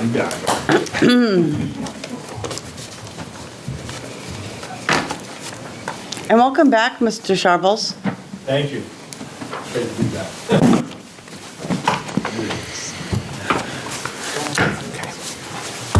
Oh, I think I'm up. You are up. Oh. If you would please, we have the abatements? 2 abatements. So I'm going to move the following 2 abatements. Map 64, Lot 105, Unit 49, in the amount of $4,444 for the tax year 2025. Second. It's a motion and a second. Any discussion? Seeing none, all those in favor? Aye. Aye. Opposed? Motion passes 4-0. And map 110, lot 2, unit 4, in the amount of $298.02 for the tax year 2024. Second. There's a motion and a second. Any discussion? Seeing none, all those in favor? Aye. Aye. Opposed? Motion carries 4-0. Okay, next we have a grant agreement for hazardous household waste collection. Ms. Roy, did you want to speak to this briefly? Sure. So this is an event that we do annually. We have a lot of success in 2025. We had about 357 households participate in this collection event. It is a regional event, and the individual communities are charged back, but we do hold the contract for that. In last year's event, we collected 1,600 pounds of waste, which is pretty amazing. So this is a grant from New Hampshire DES for $7,900 approximately to help offset the cost, because unfortunately the cost of this program actually is continuing to go up, but it's a pretty successful program. So we hope that you will support it and accept this grant. Any questions for Ms. Roy? No, other than I think this is a very important. It is. Thing that we offer. So, and all the communities that participate do help to pay for this, but this grant will help to offset the cost. Okay. Anybody else?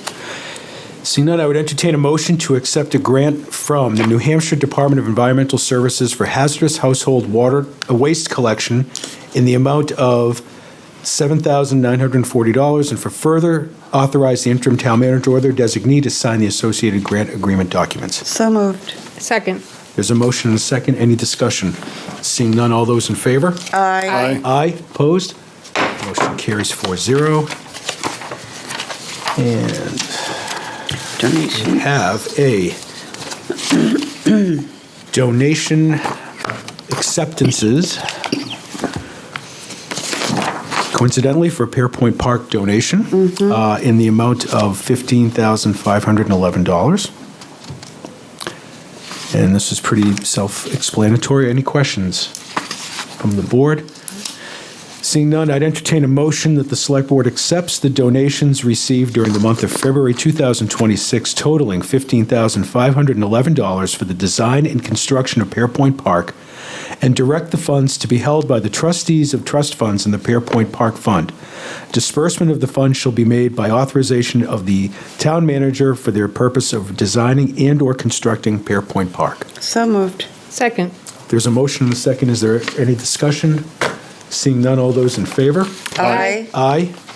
Opposed? Motion carries. I want to thank all of the folks that donated, and their names are in the packet, along with their generous donations. Ms. Roy, we have a donation towards National Night Out. This is held the first Tuesday of August every year. Correct. And the Pearpoint Group has offered a donation of $2,500 towards this National Night Out. Go ahead. Correct. And I just want to make sure everybody understands this is not the Pearpoint Park Committee. This is the company Pearpoint. So it's actually the family that donated the park is making a donation to National Night Out. Great. Thank you. Any questions? No. I would entertain a motion to accept the donation from Pearpoint Group LLC for their donation of $2,500 to be used towards National Night Out. So moved. Second. There's a motion and a second. Is there any discussion? Seeing none, all those in favor? Aye. Opposed? That motion carries 4-0. Ms. Roy with the Town Manager's Report, please. Thank you. So as you heard, Kate, earlier, we had our annual voting last Tuesday, which was successful. And I just wanted to thank Kate, our town clerk's office, the moderators, the ballot clerks, the select board members, and the supervisors of the checklist. As you all know, it's a very long day and it went really smoothly. As we saw tonight, Dave Sharples is back, so I wanted to welcome him back. He returned last Monday. All very happy to have him. Finance Director Corey Stevens, Paul Vlasich, our town engineer, and I continue to work with our construction manager and our architect firm on the new police and fire substation, as well as the chiefs. Obviously, the weather has been a little challenging with the snow and now rain, but they are expecting to start some masonry on the apparatus bay this week, which is exciting, some concrete block. I am going to read the next one because I want to make sure I say it correctly. So DPW did issue an informational blurb last week regarding the Clemson Pond cleaning and inspection project. Sorry. Good thing you're reading. My goodness. So I am going to read this, like I said, because I don't want to say it wrong. Cleaning of the two 36-inch CSO, which is our our sewer overflow pipes, siphons is underway. Each siphon is fed from a different location. The southernmost siphon receives its flow from Water Street at the bottom of Spring Street. The northernmost siphon receives its flow from Water Street in the general area between Dewey Street and Park Street. The southern siphon has been successfully dewatered, clean, and inspected.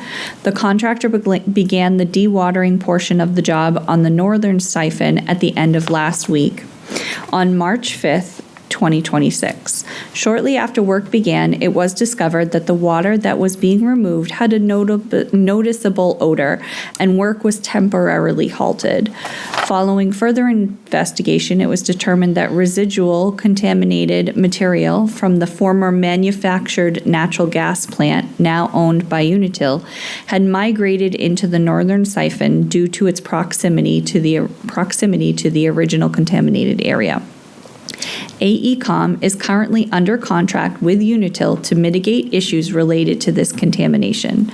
AECom was contacted by the town last week, and they have responded by mobilizing frac tanks to treat the liquid and containers to collect the contaminated material. These services are being provided at no cost to the town. Work is expected to resume today, Monday the 16th. This portion of the project is anticipated to be completed by March 27th. So the reason that this is important is people may see some construction equipment down at Swayze, and we wanted to let everybody know what that was because that wasn't originally part of the plan, but more importantly, that it is not costing the town any additional money, and Unitil is cleaning up what they feel is appropriate, and it doesn't cost us anything. So that is what's going down on the Parkway.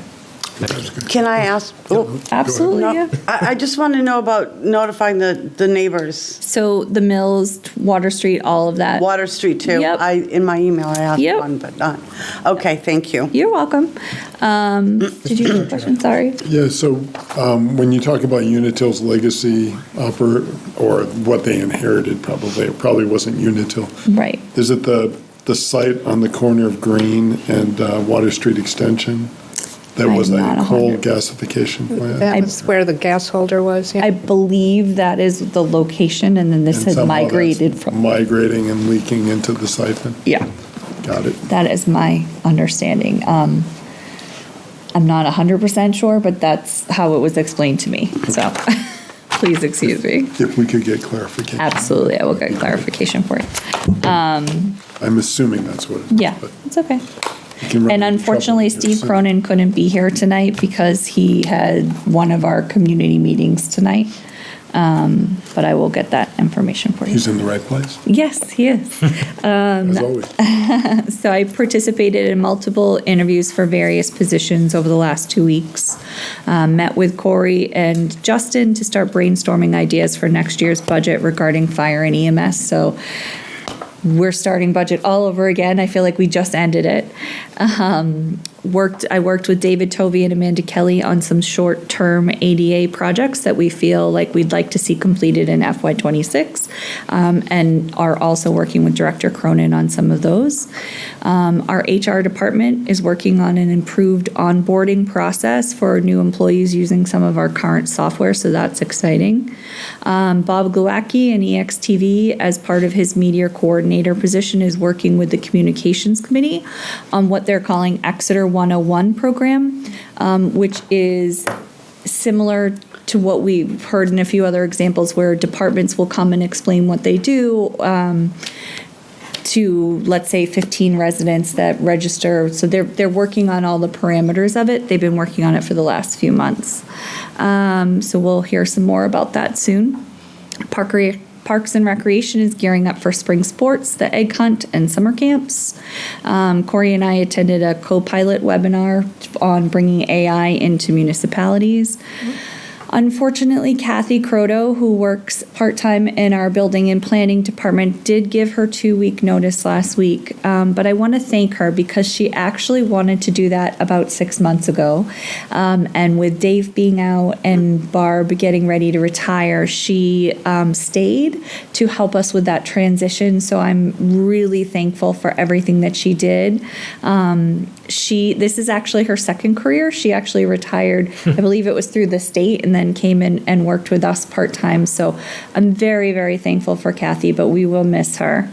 And it is with a really heavy heart that I report that longtime Exeter employee Nancy Bugby passed away unexpectedly last week.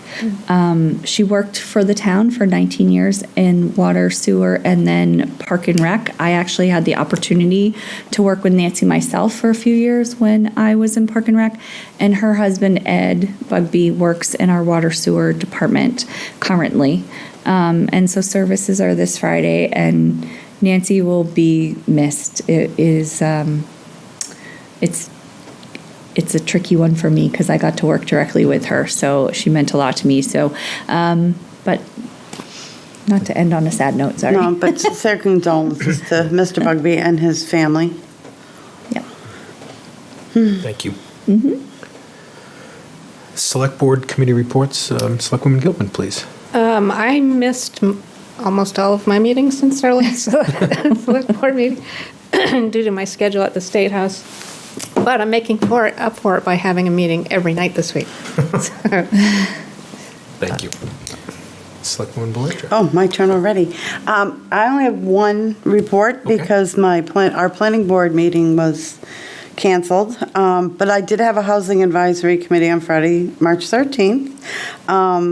And so we have some ongoing discussions with the Exeter Housing Authority on possible ways of some housing options. And Dave Sharples came, which again, we're all repeating ourselves, but it's really great to have him back.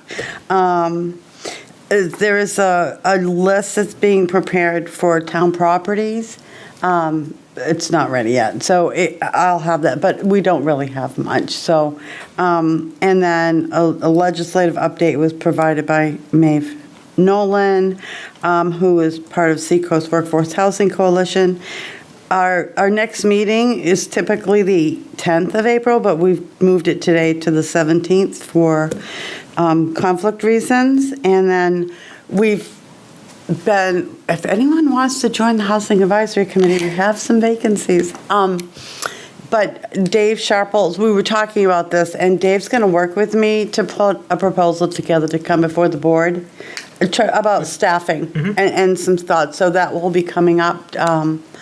I want to give him some re-entry time before we sit down and work on this. And we've gone this long with, but yeah, it was really nice to have him back.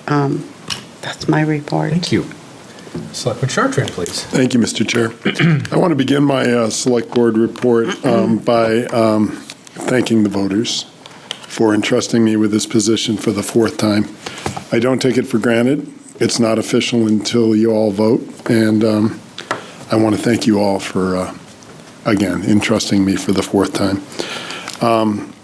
I did have a Sustainability Advisory Committee meeting on Wednesday, the 4th of March at 7 p.m. Unfortunately, the meeting did not take place because we lacked a quorum. And I cannot help them with that because I am advisory only. And I would like to alert all of you that I am not able to make the train committee meeting on Thursday. I don't know if we appointed an alternate or not. I can't recall. I'd have to go look. I'd have to look at that. What time is it? But it is at 11 o'clock in the morning on Thursday. I can forward Chairman Ring's call for a meeting to you if you'd like, Julie. Yeah. I will do that. Okay. Thank you for possibly making yourself available for that. Mornings are good, nights are not. Yeah. All right, and that's my report. Thank you. Let's see, since we last met, I had an E911 committee, I think the day after our select board meeting. We're going to probably have something brought to us shortly for consideration. Pearpoint Park Committee canceled their March meeting. And I, again, get to spend some nice quality time with the interim town manager and finance director. Also sat down with Dave for a little bit upon his return. Obviously was at the election on March 10th. And again, want to thank the voters for their consideration of all of the warrant articles, including the budget. Interestingly, I had at least 30 people stop and comment on how valuable the video was that the finance director did prior to the election. Folks found that it was very easy to understand the way that it was presented, and it was valuable to them. So I wanted to, first of all, give Mr. Stevens that input publicly, but also consider in the future that that seems to be, I mean, it was a 33-minute video. One person even said I watched the entire thing, even though it was 33 minutes. But, you know, any way that we can reach the voters or the community with the message that we're trying to give them for their consideration, it was just nice to know that that worked. So I wanted to share that. It was a full 30 minutes. I mean, it was full information. Yeah, right. It was, everything was important that was in there. Exactly. And then today I attended the Coastal Resiliency Subcommittee meeting, and I will segue into correspondence because our first piece of correspondence is to advertise the Enhancing Climate Resilience in Swayze Parkway Alternative Designs Input Session, which will be held a week from today, March 23rd, from 6 to 8 at the Seacoast School of Technology on 40 Linden Street. Our consultant and Kristen Murphy, along with Steve Cronin, Darius Thompson representing the Swayze Parkway, and I have put some great effort into the presentation, and we went over it today, and I think it's going to be really informative for folks, so I'm really in my calendar to show up for that. We have our NHMA legislative update, and also just, I like that we do this every once in a while. Public Works has put in just a refresher on what is trash, what is recyclable, what can be brought to the transfer station, what can't, and it's very informative. I always share this with my wife every time that we put this out to just remind what goes where. At some point, can we get an update maybe when it's available? For this, I keep getting people telling me that the styrofoam thing is full or whatever. So can you just? I can give you an update. That would be great. Are you done? Mr. Chair, is that all right? Please do. I was there, and Mr. Chartrand escorted me through. It's impressive. So good. So there was an overflow of styrofoam that had built up down at the transfer station. Mr. Whitehouse, who was here this evening, and I moved all that up to the some storage area near the Simpson House, which is where the actual processing is going to take place once we have power to the recycling unit. We collected more styrofoam and put that in storage.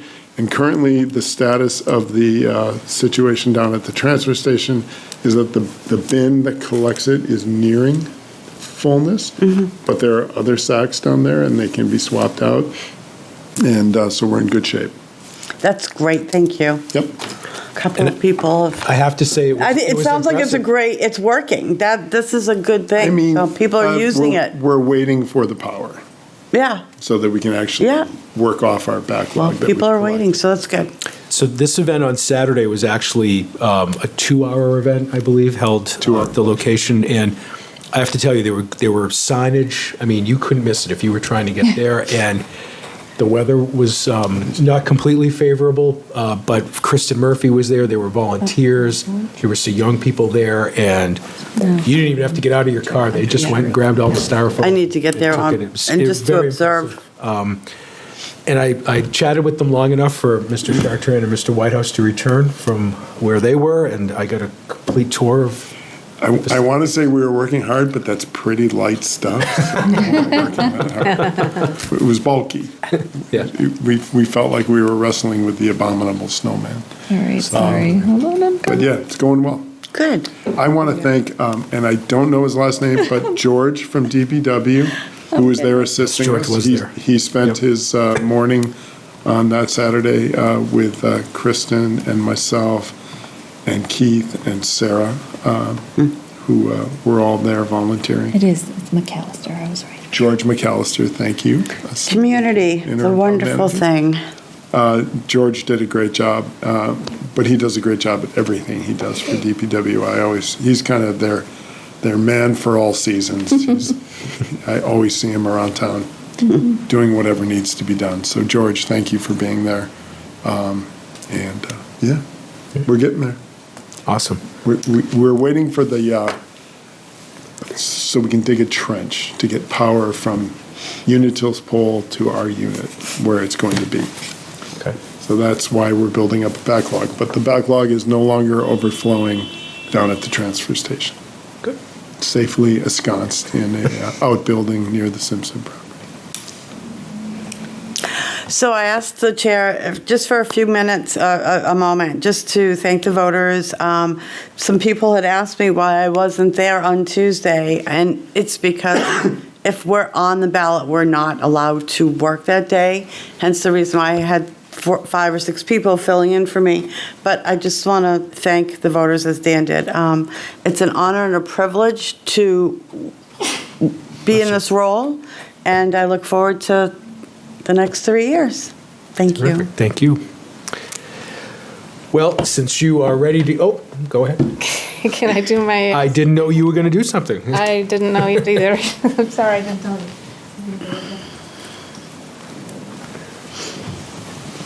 Geez, and I had a perfect segue into the calendar. Keep you busy. All right. That's all right. Selectwoman Gilman, we're ahead of schedule. Thank you, Mr. Chair, and members of the board for indulging me. I just wanted to talk to you about what happened in the State House this week. We went through, we're supposed to go through 200 pages of bills and their amendments.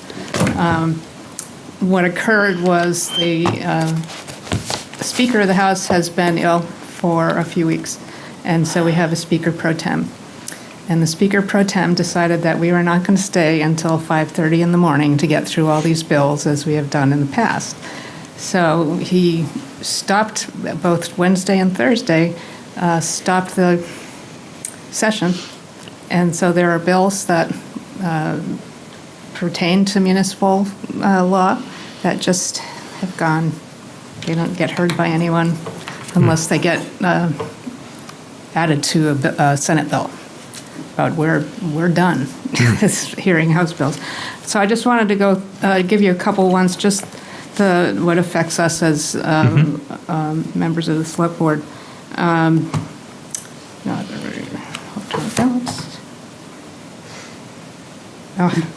Lease agreements.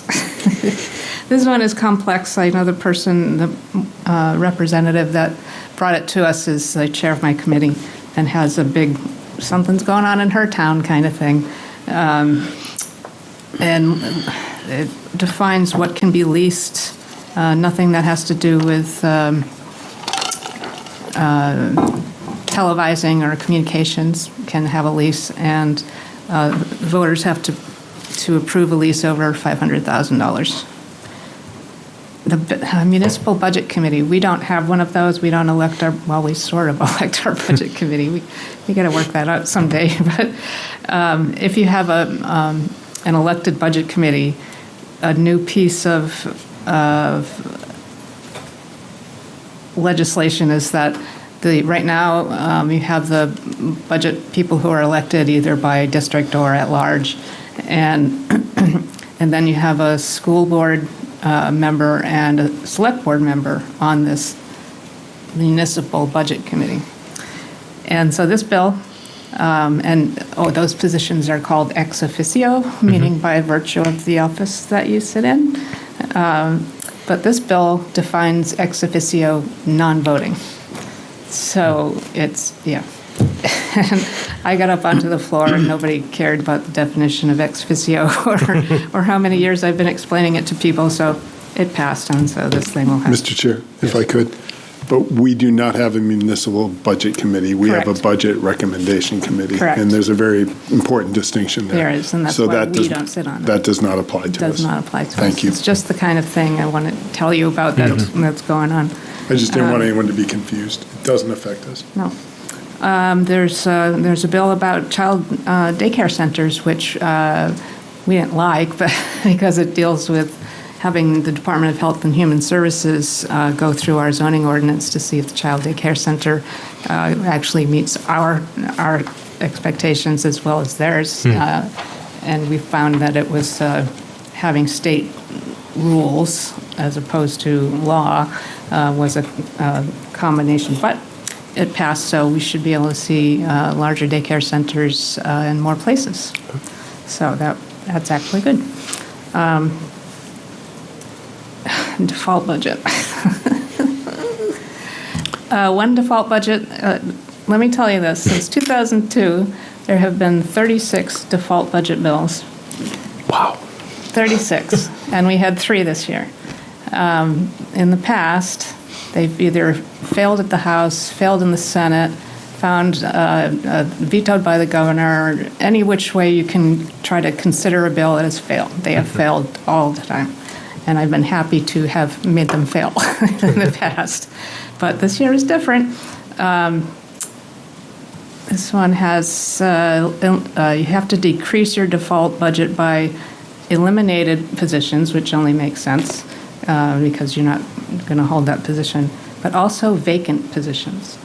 That passed? It passed the House. Oh, okay. I was going to see it right. Yeah, Sorry. This is all just past the House. Right. Yeah. Everything you're It's describing not- has we don't only have passed laws the yet. House. Right, it's And not a now law. the hot Yes. coffee gets poured into the saucer I was of the going to say it's Senate, percolating.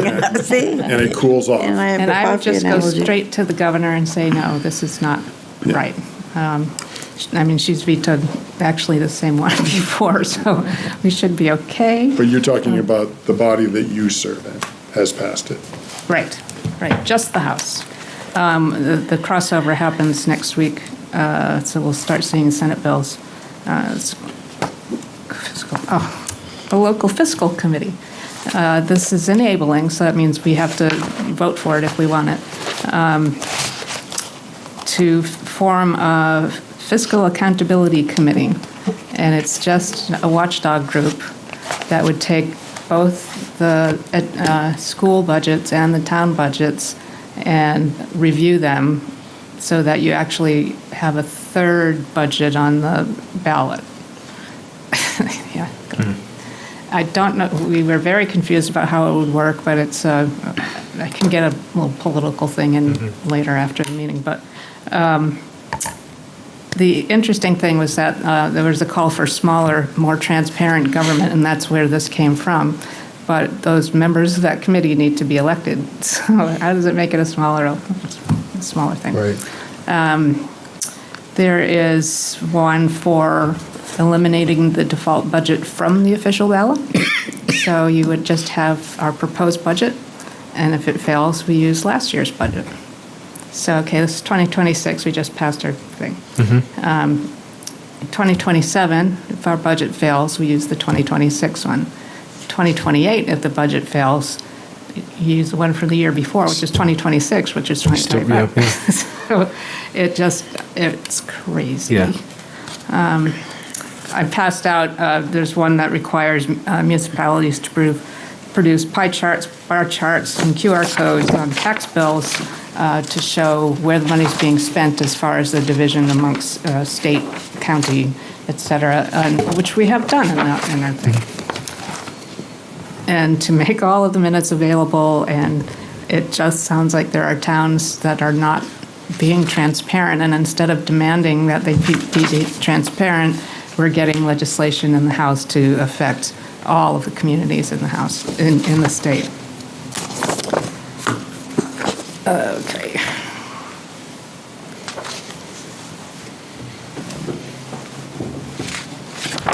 This one, there's another default budget. Oh, this one wanted the town, the municipal elected budget committee, so what they call the municipal budget committee. Wait a minute. Oh, only that body would determine, only the municipal budget committee would determine the default budget for the town and for the schools.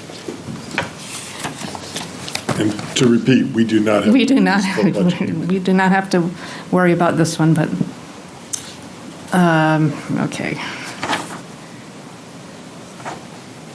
I could go on. The election ones are crazy. As I said earlier, there's one bill for having an open primary, actually, and just have one ballot, and you don't have to declare your party when you come in to get it. In education, there's some of my bills that we have seen before have gone through this time instead of being defeated. There's one for every candidate on a ballot to declare, to show the party that they have registered with. And that, for me, goes down to Swayze Parkway trustees and, all the way down from the select board down. And then there's also one for partisan school board elections. So again, you have to declare your party. And then another one was for, we live in an SAU, and we proportion out the number of members of the budget committee based on the population that they're representing. This bill says Brentwood, we elected somebody for the East Kingston select board, school board, and Newfields or whatever other towns we do. This bill would only let us elect Exeter ones, and Brent wouldn't be able to elect their one, but nobody else can. And, many of the people in an SAU feel like, well, it's we have a cooperative school district, right? And there's a reason why there's a balance of representation. Right. So this would just, again, it's a small town that isn't doing it right, and they're bringing it to the state. There's so many more that came through. I needed to write your report, but Wednesday and Thursday, and then Friday I went to the CPCNH meeting, so I took Saturday and Sunday off. Well deserved. Well, but the weird thing is, I've never been in all these years. It's almost 10 years at the State House. I've never seen us not complete the calendar of bills. I've never seen that happen. Wow. Things on the table can still come off the table. Yeah. But these other ones, the ones for our town, just went away. Wow. And maybe we'll see them as amendments to Senate bills. Maybe. And play games that way. Thank you. Thank you for the report. The next is the board calendar. I'm going to wait for you to get settled.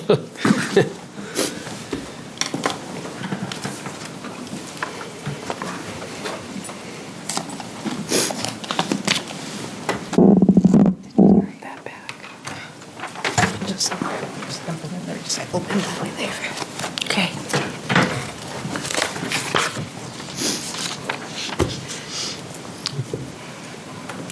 You good? Oh, yeah, I'm Yeah, just okay. trying to get my chair to roll. That's okay. March 30th, April 13th, April 27th, May 4th, May 18th, Bless you. June 1st, bless you, June 15th, June 29th. What was the first one in June? June 1st? So I have to just change my, asterisk, hold on, June 29th. Those are all Mondays? Correct. Thank you. Oops. And we'll wait for Selectwoman Cowan to get back to go through July and August. Any other business before the board? Seeing none, I would entertain a motion to enter into non-public under RSA 91A 32B and C. So moved. Second. There's a motion and a second. Is there any discussion? Seeing none, Madam Clerk, please. Selectman Gilman? Aye. Selectman Chartran? Aye. Clerk says aye, Mr. Chair. Aye, motion passes 4-0. The board will be going into non-public. Thank you, everyone. Thank you. Thank you for tuning in to Exeter TV. Exeter TV is the town's public and government access channels, available on Comcast channels 6 and 22. Channel 6 is your channel. If you have an idea for a program, want to host your own talk show, or submit a film, we're here to get your content on television. On Channel 22, we bring you live and replay coverage of government meetings and other town updates. A third channel, Blue Hawk Media, is operated by SAU 16 and can be found on Channel 8, with all your school sports, events, and meetings. You can watch Exeter TV online at exeternh.tv, Apple TV, and on Roku. Find us on social media for extra content. Subscribe to our YouTube channel and hit the bell to get notified about live streams and new content. Tune in to our platforms every other Friday to watch the Exeter Biweekly Report, with recaps of recent events, updates from town departments, and messages from nonprofits in your area.